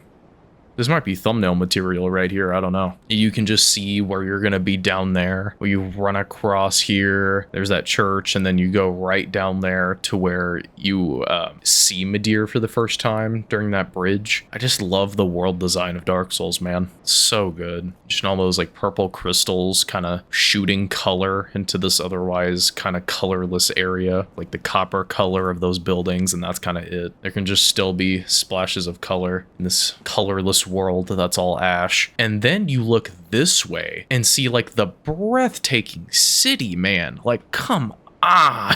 It's so good. Oh, it's so pretty. I want this as like a poster in my house somewhere. Like, I need this. And then you have this like super low textured like branch hanging down that kind of ruins it. It's like clearly a crunched 2D image. Kind of ruins the vibe a little bit. But damn. God, this game's so pretty. Anyway, and just like that, we're down here where we could see. I wonder if that's the balcony up there. I gotta get like a good angle of it, but this was that church we were looking at. There's a bridge. I don't think we could have seen the bridge from that angle. Like all the purple rocks we were looking at. Yeah, I bet that's the balcony right there. That's so crazy, man. Again, I know this is definitely the most linear out of the Dark Souls trilogy, by a pretty significant margin even. But I mean, really though, like, let's say you don't pick the master key in Dark Souls 1. Is it really that much less linear? I mean, yes, but like by like such a significant margin. Because if you don't have the master key, you can't go to Blanktown or Valley of Drakes or any of that. You can kind of just visit New Londo. Obviously, just go like the normal route through Undeadburg or whatever. But like without the master key, which I mean, if anything, is just an oversight. I just don't believe they intended to that be like as good as it was. It's kind of cheesing your way to locations you weren't really meant to go to yet. And I just don't really believe that that was like part of the plan. But that's just me. Also odd that the Black Knight Greataxe is the only one with like an alternate moveset. Normally they have like 2 or 3, I think. And to be honest, I don't even know if I necessarily prefer it. It's just kind of different. Wow, really? We're doing that? I was so far inside. Excuse me. I want to see if we can get it under 20 deaths. I think that'd be really cool if we can get it under 20. All right, it's part 1 Midir time. I think I'm going to go ahead and go to the Dragonslayer Greataxe. Try to get some of that good old lightning damage. I don't know how much of a help that's going to be. Pretty big help, actually. That's decent damage for Midir. I think encounters like this is something that Elden Ring just kind of misses. Because of its open world design, you don't really get scripted moments like this. Like, of course, there's, you know, overworld bosses, but this feels different. This is like a boss that you fight later that you get to see, like, early on. And this is going to be a rare Dark Souls 2 compliment here. I really like in that game, with its New Game Plus cycles being so different than just a standard New Game. I know there's one encounter, I don't know which New Game Plus cycle it is, but it's like when you're in the spider area fighting Duke's Dear Freya, which is like a required fight in that game. It's like one of the main ones. I mean, I guess technically it's not required because you can just grind to 1,000,000 souls. Whatever, not important. You actually fight the boss outside of the arena and in like a jump scare moment. It's like a giant spider and it like crawls up a wall and like attacks you. I don't know if you still have to fight it again when you get to the boss, but I wouldn't be surprised if you didn't, because that boss technically doesn't drop the item you need because of like lore reasons. It's just like in the arena when you beat him. So that's like a super hype moment. I just never play New Game Plus runs in these games at all. So I'm just not the kind of player that would find that, but that is very cool. And I think Elden Ring could really use some stuff like that, especially since they kind of stopped doing the whole finding finding new items in New Game Plus cycles. I don't know if there's a single item you can find in New Game Plus that's exclusive, because normally that's what the plus rings are for, like the +1, +2, but that game, they're just found in the base game as well, just later on, which makes sense given the context of that game, but I just found that very strange. And I know I'm not affected by it just because I don't play New Game Plus, but I'm still bummed out for the people that do. Okay, so I'm very conflicted with what I want to use against the remaining bosses. I think I want to use Dragonslayer's Greataxe against Midir, because it is the lightning one, and it makes sense to fight the dragon with it. Although we technically already did with that first Midir. I mean, it's not a boss, but if you wanted to count it, I guess. And then I really wanted to use the Great Machete again, just because it's been so long. But I don't know, I think we used it against more than one boss, and we technically only used Earth Seeker against Nameless, but it was so painful that, like, why would you want to use it again? But I kind of feel like I have to, just because I need to give it another fair shot. So you know what? I think I am going to. Then I'll use, Dragonslayer against Midir, and then you know what? Let's bring it home with the Great Machete. I'll give it like an infusion to be heavy, and then we'll take it from there. But it's the one we started with. I think it should be the one we end with. We did get the standard Greataxe another go with Sister Friede, so it's not like we didn't use it like that much. I think it's a very trifling matter, because the king kind of blows. I should also probably put the shield back on, because this is light enough, I think, to where I can. Don't kill me, please. I think even this part of the fight sucks, to be honest. Like, you can't see him attacking. You just kind of have to guess. Wow, look at that damage. Super cool. Well, he's in a corner. This is the best time to use it. Yay. I could have just used a buff. Yay, they get to heal each other. I love that. And they get to gang up on me. Let's go. There we go. Yeah, it's a bad weapon. It's pretty universal. I don't think there's any reason to use this when the Black Knight weapon is there. I think it's a little bit longer, does the bonus damage, you get it sooner, just not really a reason to use it. Ooh, you know what? We also haven't really used the Demon Greataxe a whole bunch. We could have probably used that as well. I mean, we could go back and fight the boss I skip in the first DLC. I skip it because I hate the fight and it's terrible and it makes me feel terrible. I mean, technically we could go and fight it. I bet fire would be decent against him. Yes, I did die going down the giant tree. And no, I do not want to talk about it. If I die and lose my sub 20, I'm gonna be devastated, because I died once on the tree. We're at 19 now. Oh, we barely don't one-shot the dogs. How did you stun me out of that? What is that sword? Not even great damage. I think that's just a straight sword. Like, what? I have almost a full set of Dragonslayer armor on. Well, here comes Doggo. And I didn't intend to fight this person, so I did not hurt them earlier for the, like, one less swing we would have to do. I feel like this fight would be so much better if we knew who this was or why we should care. Like, they wouldn't have done it because it would have been, like, pandering and, like, probably not good for lore. But, like, what if we were fighting Artorias in the Great Wolf here? That would have been sick. It would have added a ton of emotional weight that just is not here. Okay, champion is dead. Man, I wish I could see what was happening on my screen. Rolling R1 decides to cuck me yet again with big damage. Or cuck me from big damage. Obviously not doing big damage.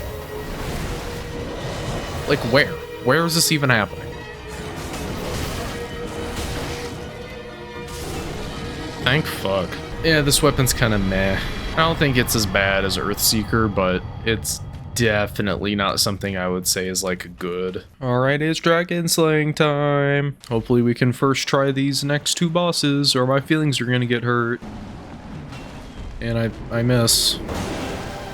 That's pretty decent damage. I don't know if we're gonna be able to pull off the skill, though. It is a little on the slower side. I mean, I think it's faster than the fire variant for the Demon Greataxe, but still not as fast as, like the buffing skills.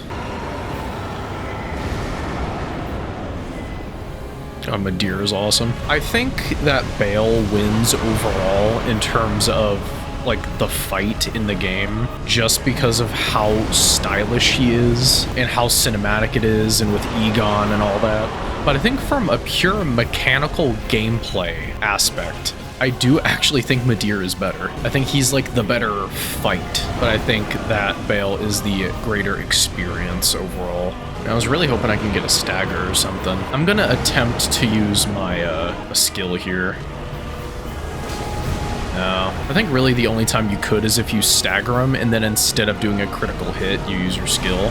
Huge lag spike. This is a very long Midir fight. This has been going on for a hot minute. Hey, first laser. I mean, I'll try to use my skill here, maybe? Whoops. No, I won't. Actually, yes, I will. Bam. There we go. Right next to the bonfire. Thank you, Midir. Guys, holy shit, I forgot about Soul of Cinder. Bruh. Legitimately forgot about the final boss of the game. I totally forgot we didn't fight Soul of Cinder yet. That's so embarrassing. So we still have another chance to use another weapon if we wanted to. And we could probably use Yhorm's giant machete. I can go ahead and use a Titanite slab, get that to a +5, because I have this to a +10 right now. So we can use the great machete here, and then Yhorm's great machete on the other one. I think that could be okay. That is my bad, guys, my bad. This fight's going to be much harder than Soul of Cinder, just because of, like, scaling. We have pretty much a level 100 character. Yeah, 101. This is by far the highest level I've been in a run yet. And honestly, I have no idea why. I did less grinding this time. It might have honestly been when we were grinding for this weapon, though. I got so many free levels from that. I think I got, like, 10 levels grinding for almost 3 hours for this. Like, an obscene amount. Go ahead and preemptively use one of these. Sharpen this. You know what? Damage is okay. I have to keep in mind, we just did like curved greatswords last time. Or, sorry, curved swords, not curved greatswords. So my brain is kind of wired to think of like sellsword twin blade type of damage, when that's just not what's gonna realistically happen. God damn, the rolling R1s, man. So bad. Ooh, great hit. Excellent hit. And I get hit by all that. Okay. Oh, I'm dead here? I'm alive. There we go.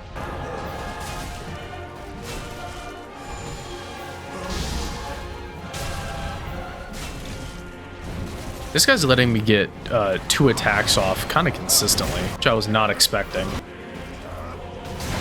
Ooh, we just hit right through it.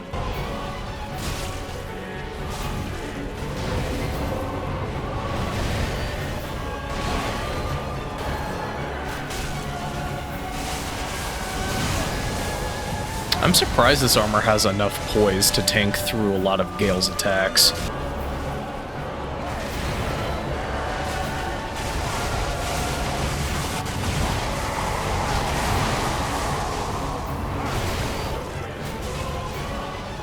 And there we go. That was a pretty decent Gael fight. Again, I wouldn't call it clean, but I would call it decisive. And there we have it. All right.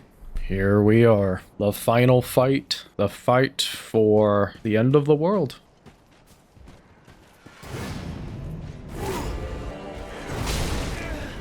And I get hit by the first and second and third attack. That's really cool. I think I actually died to this guy last time. I cannot do that. I would have to delete my channel, and I'm just getting started. Okay, I do not have enough poise for this guy.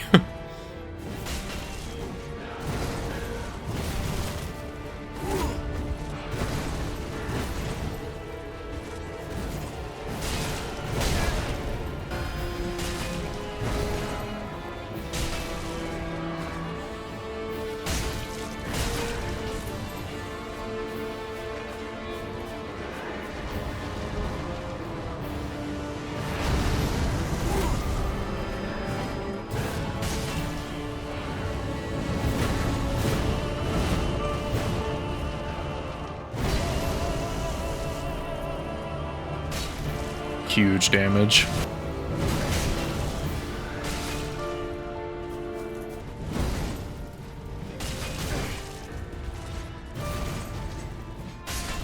And that's it.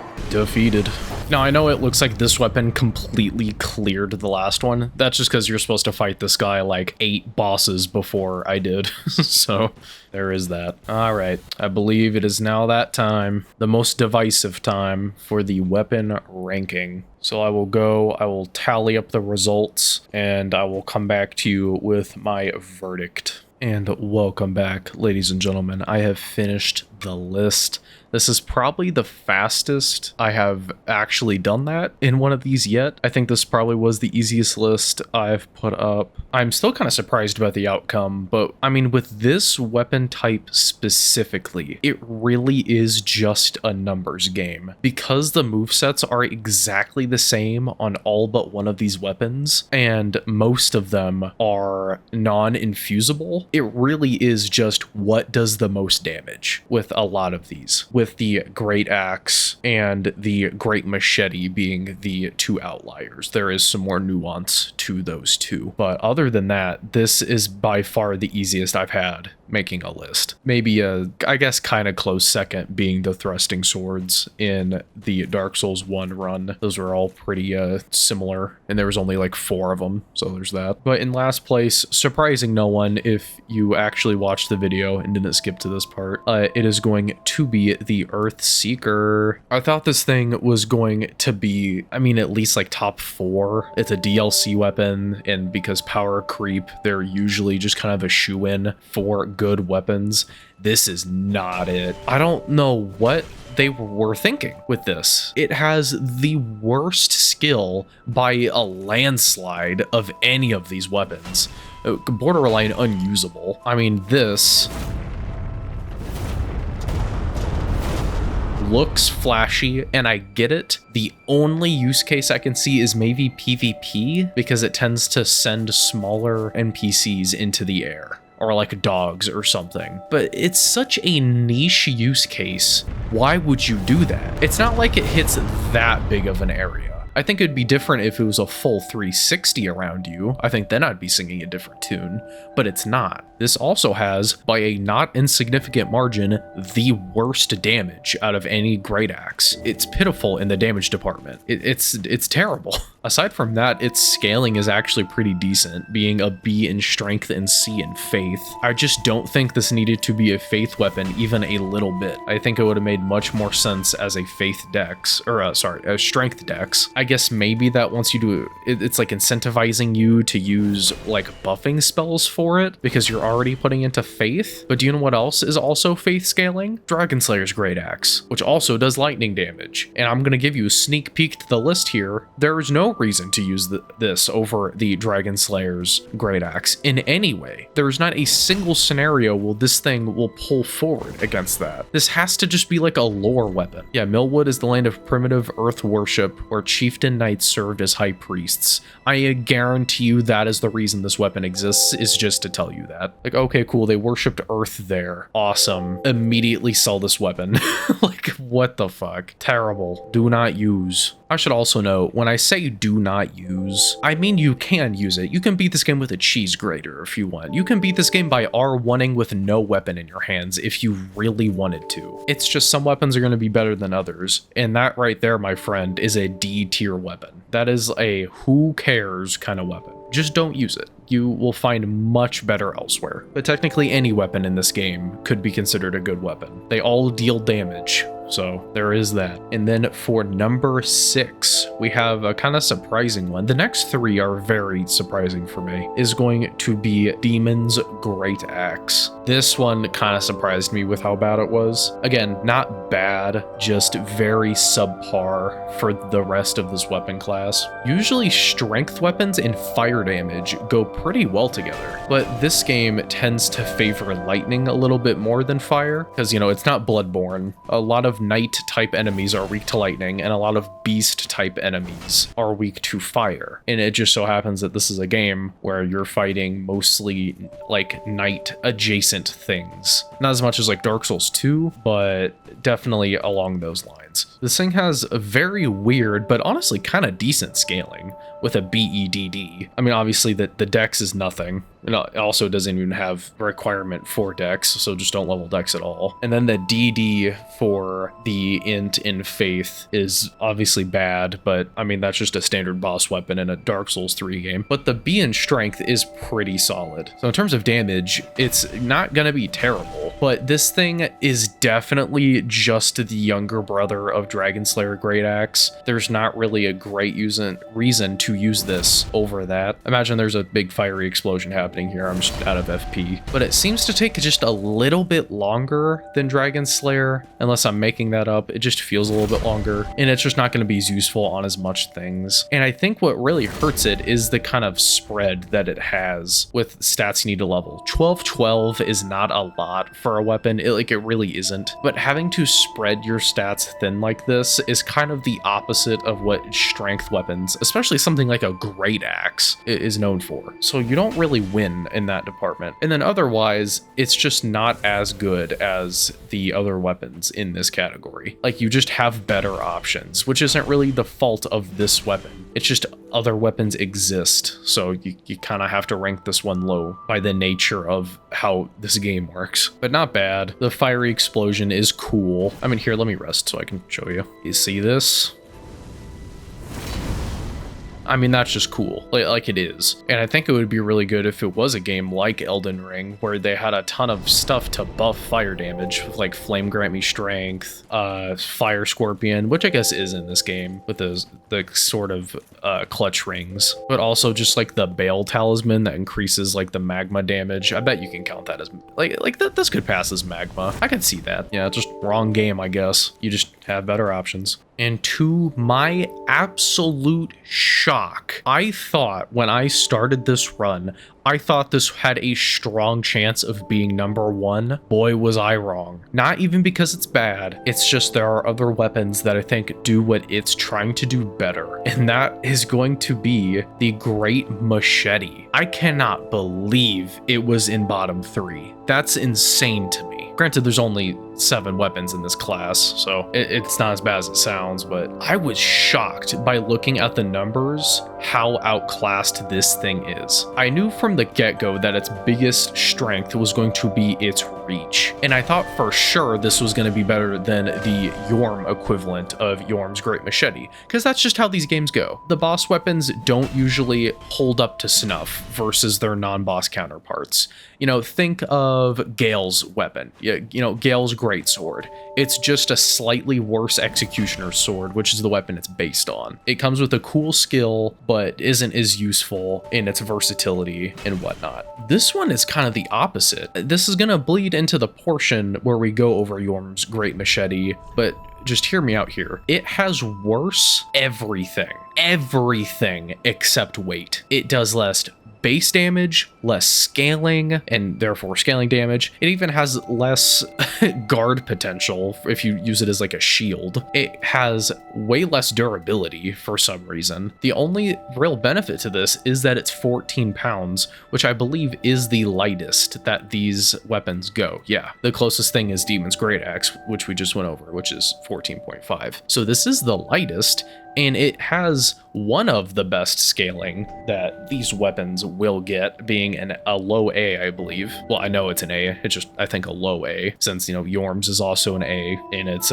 blue, which means it is better. And there is a difference to make between the two skills Sharpen and Warcry that I did not know going into this. So this weapon is the only one of its type to have the skill Sharpen, which I thought was better than Warcry, and I think on the Butcher Knife it is. But here's the thing. This buff lasts for 25 seconds, counts as a weapon buff, that's important, and increases your attack by 10%. Very solid. However, this will overwrite any other weapon buff, which most notably includes your pine resins. If I used this pine resin, this buff would go away. Or if I use this pine resin then sharpened, then the pine resin would go away. they overlap each other. They replace each other. And this, for some reason, doesn't have the same benefit that the Butcher's Knife does, which is the other weapon that has Sharpen as an ability, the only other weapon. But that one has an entire slew of buffs that come with this, that this weapon just doesn't. That one gets HP gain, unless you're two-handing. It also only does 5% increased damage, but that's fine since it's like a super fast axe weapon. But its whole thing is HP gain, and this weapon just doesn't get that. And I honestly, if it did have that buff, would put it above the next weapon in this list. It just doesn't. So you get worse damage, something that's hard to explain, but you'll see in a minute, worse scaling than the next weapon, and I'm not sure how that's even possible, but you'll see what I mean when I say that. This weapon, I was very shocked by because it felt really strong. It felt like one of the strongest weapons we were using, but the numbers just don't line up with that fact. It was all placebo on my end. The only real compliment I can give this is the length, because it is really long, one of the longest. Probably around the same length as the Yhorm's Great Machete. It's just unfortunate that it's just worse in every other way. And it makes me very sad to say that. This weapon was also one of the worst grinding experiences I've ever had. It wasn't nearly as frustrating as my Elden Ring Watchdog Greatsword. That one was definitely more infuriating, but this one took about as long, almost 3 hours. So it just kind of sucks to get. And when compared with the next one on this list, it's just not worth it. And that next weapon being the number 4 spot, surprisingly, the Greataxe. Just regular old Greataxe. Obviously, you can see it has less range, but here's the weird thing. This has a better scaling bonus than the heavy Great Machete. They're both heavy. They're both infused heavy. I should have stated that, which is what you want them to be infused with. But you can look, and the scaling is less. And you might think that's just because I'm two-handing it, right? But let's try something. While two-handing the Greataxe, I get a scaling of 285. That is this number right here. That the plus this is your scaling bonus that will be added with this number for your total damage, right? 285. Now, if I don't two-hand it, it's 251 because you're not getting that strength bonus by two-handing. So our number was 285, remember that. If I two-hand the Great Machete, it's 279. I legitimately don't know how that's possible because the Great Machete has better scaling. It's an A scaling. So why does it do more with the Greataxe? I don't know. I mean, it has to be very close. This has to be like a really high B and this has to be a really low A, but I don't, like, the math just doesn't math. I don't know if there's like a bug or an oversight, or if I'm missing something super critical about this, but I'm assuming that the numbers on screen aren't lying to me. But even if we one-hand it, we can look and it's just worse, both base damage and scaling. Although technically this one has better scaling, I don't know. The only other thing it has over it is 14 weight. I should also mention that it only has 85 durability. That's not going to matter because it's Dark Souls 3, but I figured I'd point that out. Yeah, the Greataxe. It is very short, and something I want to point out is these weapons have a lot shorter range than it looks like they do. I noticed more so than any other playthrough I've done on this channel, and maybe in my entire time playing these games, is I was just whiffing attacks, like straight up missing people, and I don't know why. I don't know if I was just playing too greedy or stupid or what's happening, but you just straight up kind of miss. And the other difference between this one and the last one, Great Machete, is this weapon has Warcry. So really the biggest difference between this and Sharpen is that this also has a greater length, being 30 seconds instead of 25. And also you have this sort of AoE stun with the scream that you do. So it will stun nearby enemies, which is always pretty okay. Yeah, just the kind of box standard weapon here. Still, you know, a respectable number 4 out of 7, but there are definitely still a lot better you can get.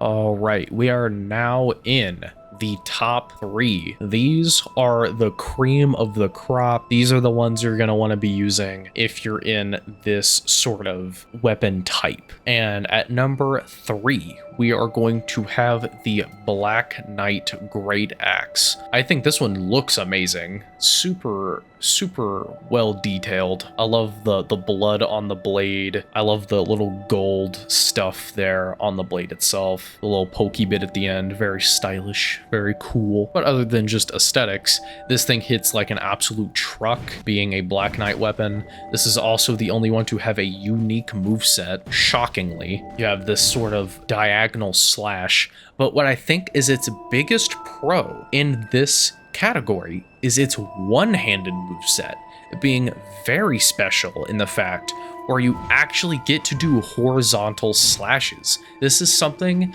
that this weapon type does not have at all. This is the only way you're going to be doing these sorts of room clearing slashes, which is what I figured an axe would be doing. Or a great axe, rather. It felt like such a waste that none of them had anything. I thought for sure at least the rolling R one was going to be a slash.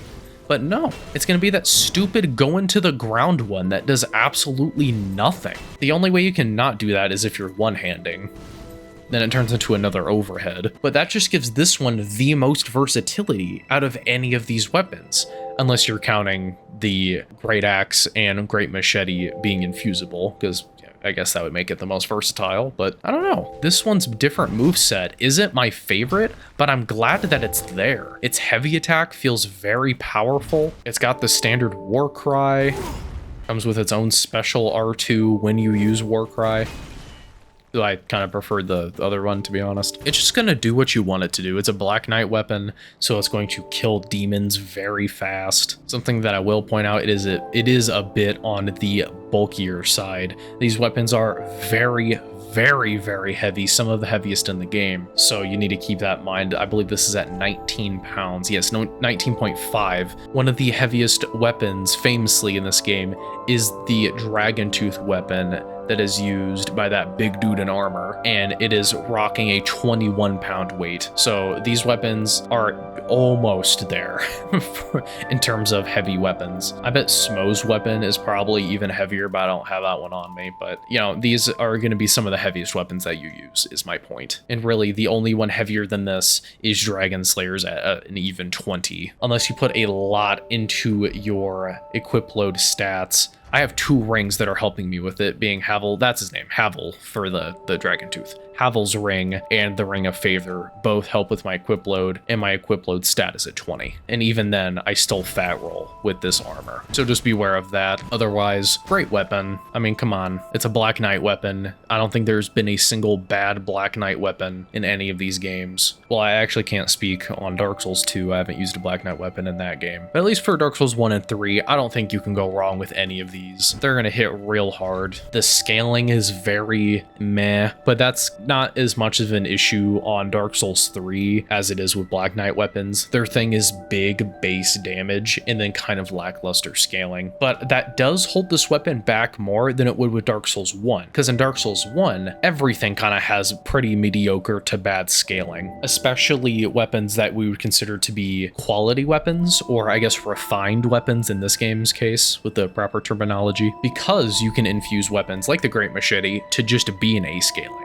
This thing's probably like a CD around there when it's uninfused, but you can make it A scaling by hurting its base damage and then giving it a better scaling.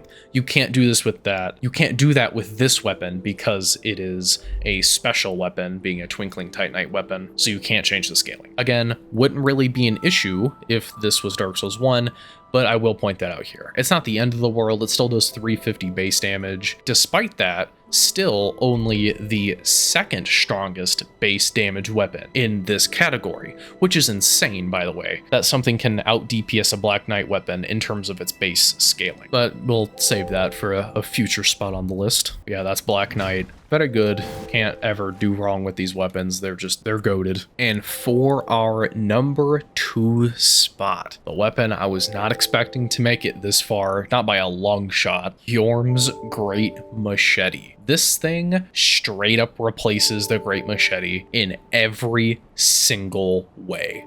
aside from weight. This thing does better damage, it scales better, I believe it's even longer. It has really cool lore with it because it's Yhorm, and I love Yhorm and I love his lore. I think he is very cool, very tragic, just stupidly long. This is the only weapon that I was actually hitting my targets with a pretty good accuracy, because, you know, it is so long. It once again gets War Cry, which will change to a unique heavy attack that is not seen on others, where you actually get to use your notch, which lore reasons. Now, I will say, I don't like it as much as I thought I would. I think it's still better than the default just because you get the better damage, because obviously you're using War Cry, so your damage is going to increase. But the problem is look at that range. It's basically you're rolling R1, but you do like a little step. Well, it ran out. Hold on.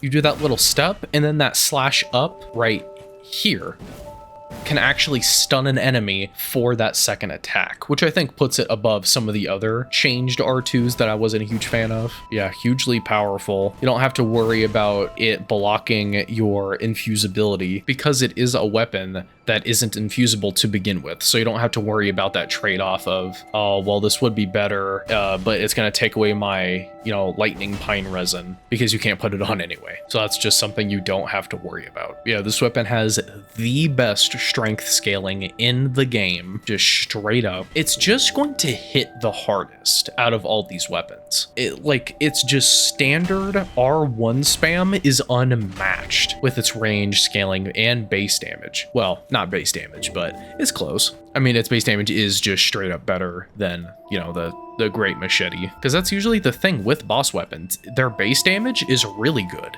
and always some of the best in the category, but their scaling is bad. This one just wants to have its cake and eat it too. It wants the best base damage and it wants the best scaling. It does not care. It's a fun weapon to use. It's Yhorm's weapon, so it's just cool by default. Very much worth your time. I would recommend. And here we have the #1 slot, and I'm going to give it to one of the strongest weapons I've seen in this game. From a weapon category I have had zero experience in any of their games, so I'm coming in with a noob perspective with this weapon, and it still blew me away with how good it was. It's going to be Dragonslayer Greataxe. This weapon, it looks kind of stubby because the handle isn't very long at all. You're holding it like at the very base, but this thing is actually one of the bigger Greataxes, way bigger than like the default Greataxe, for instance. And this weapon has the gall to have the best physical base damage of any Greataxe. Why? It's a split damage weapon. Like, who allowed this?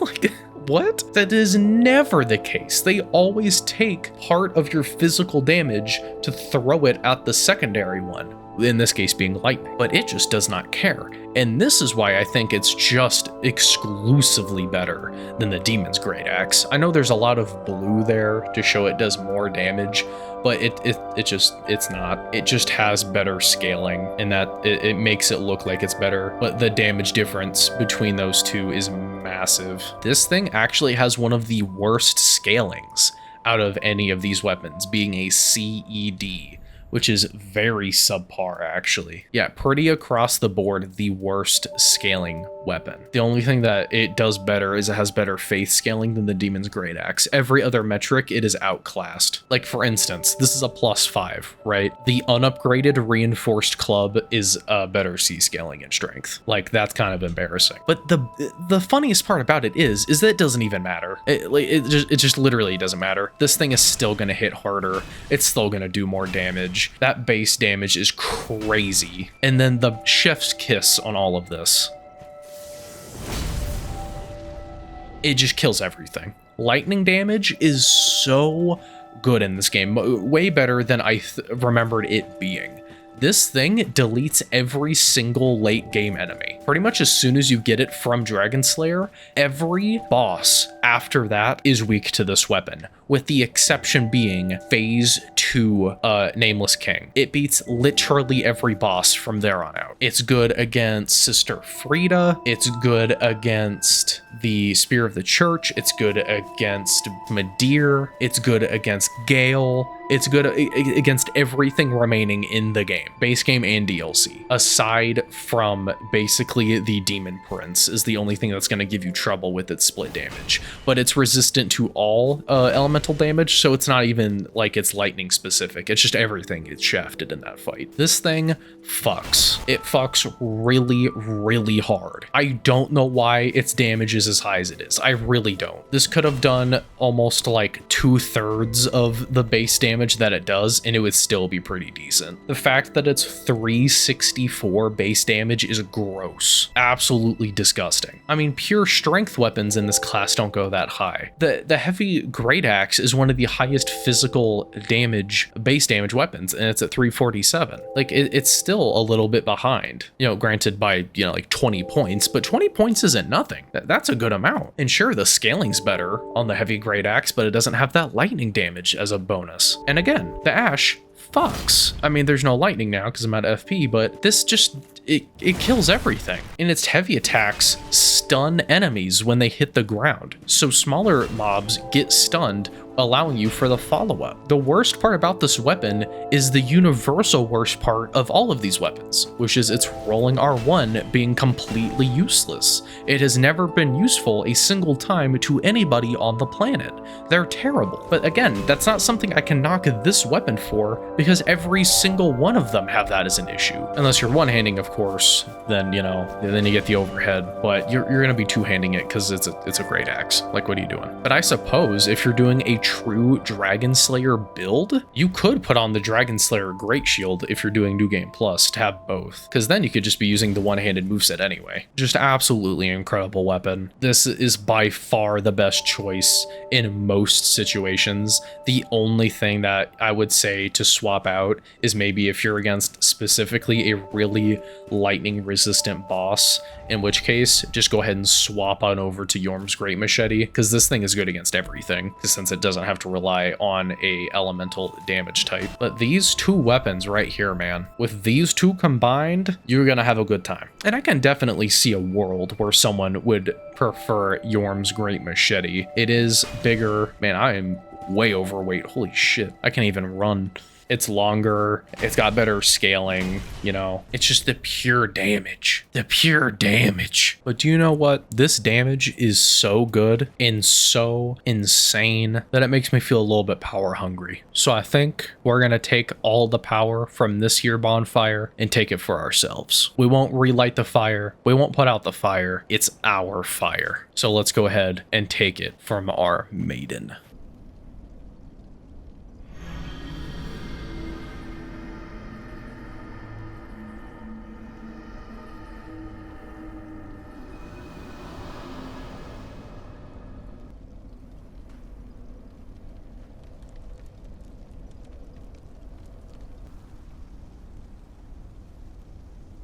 The first flame quickly fades.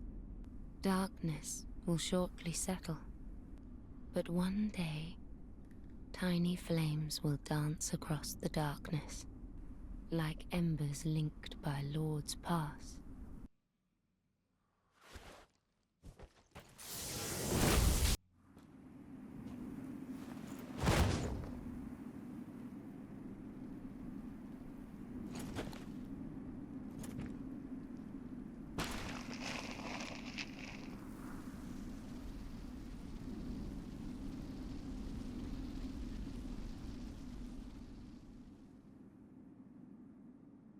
Nameless, accursed undead, unfit even to be Cinder. And so it is that ash seeketh embers.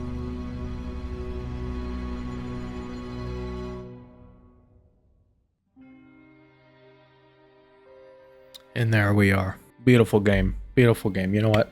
Standing ovation for this game. I've played 3 times now. Beautiful. I mean, I've played this game much more than 3 times, but for as far as you've seen, 3 times. There's only, I believe, 1 other ending we can go and get. That is the, I believe it's called Lord of Londor ending, which takes quite a bit of effort to do. Well, at least comparatively to these. This run was very interesting, very new for me. So there were a lot of points of struggle solely because I am not familiar with this type of weapon in any capacity, this game or otherwise. Just every one of these games. I've never used a great axe. I've used a few axes. I believe I mentioned at the beginning. The first weapon I played this game with was the butcher's knife, which was very good and a very heavy recommend from me. I personally beat it the first time with it. I would recommend it. I think some of these weapons' biggest downfalls for me is with a lot of them, range was an issue. They are deceptively short, even though they look like they should be long. I think part of it's the name. With the evolution between straight sword, great sword, and in this game, ultra great sword, they all get longer. When it's called great axe, it's not necessarily referring in the same way to length. I figured, oh, axe but longer, but that's not the case. It's just axe but girthier. So you have to really play around their shorter length. Aside from, you know, the great machete in Yhorm's great machete, pretty much all of them are shorter, way shorter than you think they would be. You could see that a lot during my Nameless King fight. I don't know how much is going to be cut out due to like editing, but I whiffed at least 75% of my swings with the dragon portion of that fight. I could not hit him to save my life. Literally. I died a lot. I died to Nameless more than any other boss by a long shot. I think definitely the biggest surprise was the Great Machete. For me, I thought that had a slam dunk top 3. I mean, I figured it being infusible, it had one of the highest scalings being A. You get it early on. It's infusible, whatever. And I had a misconception the entire time on how Sharpened versus Warcry worked.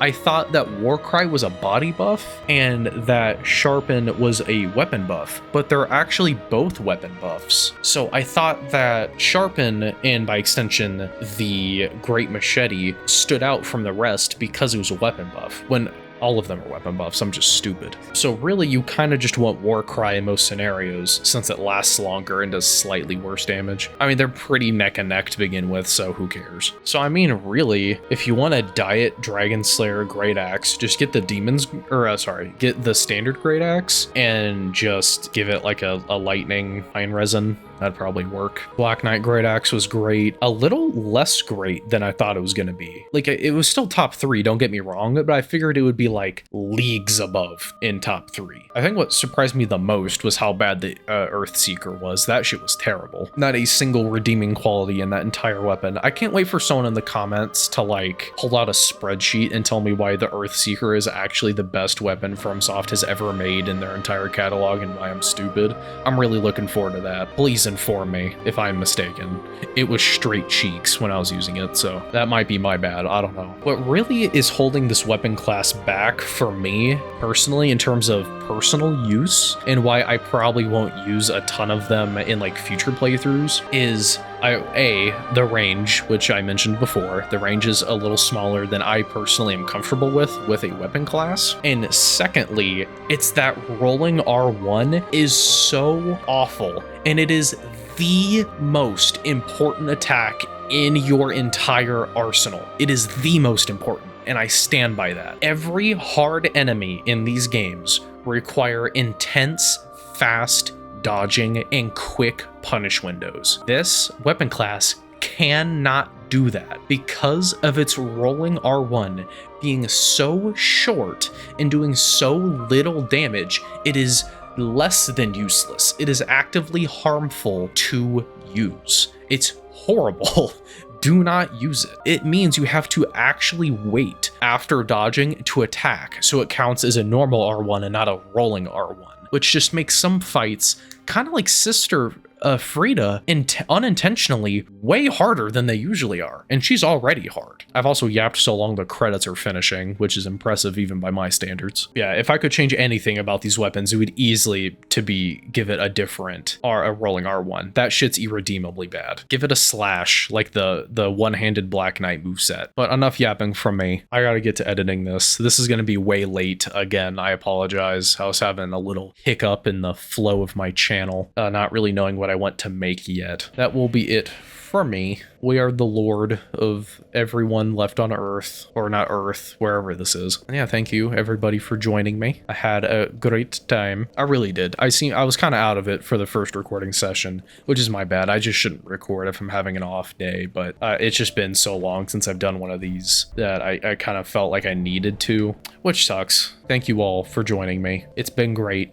It's been fun. I hope you had fun. And if you made it this far, thank you so much. It really means the world to me that there are people out there that take time out of their day to watch me be bad at Dark Souls. That's awesome. And if you didn't make it this far, I hope that you can, spiritually or whatever, feel my good vibes coming your way. Thank you for at least clicking on the video, even if you clicked off immediately because it was a misclick. Thank you anyway. Thanks for giving me a chance. And yeah, take care, everybody. Have a good rest of your day, evening, or night.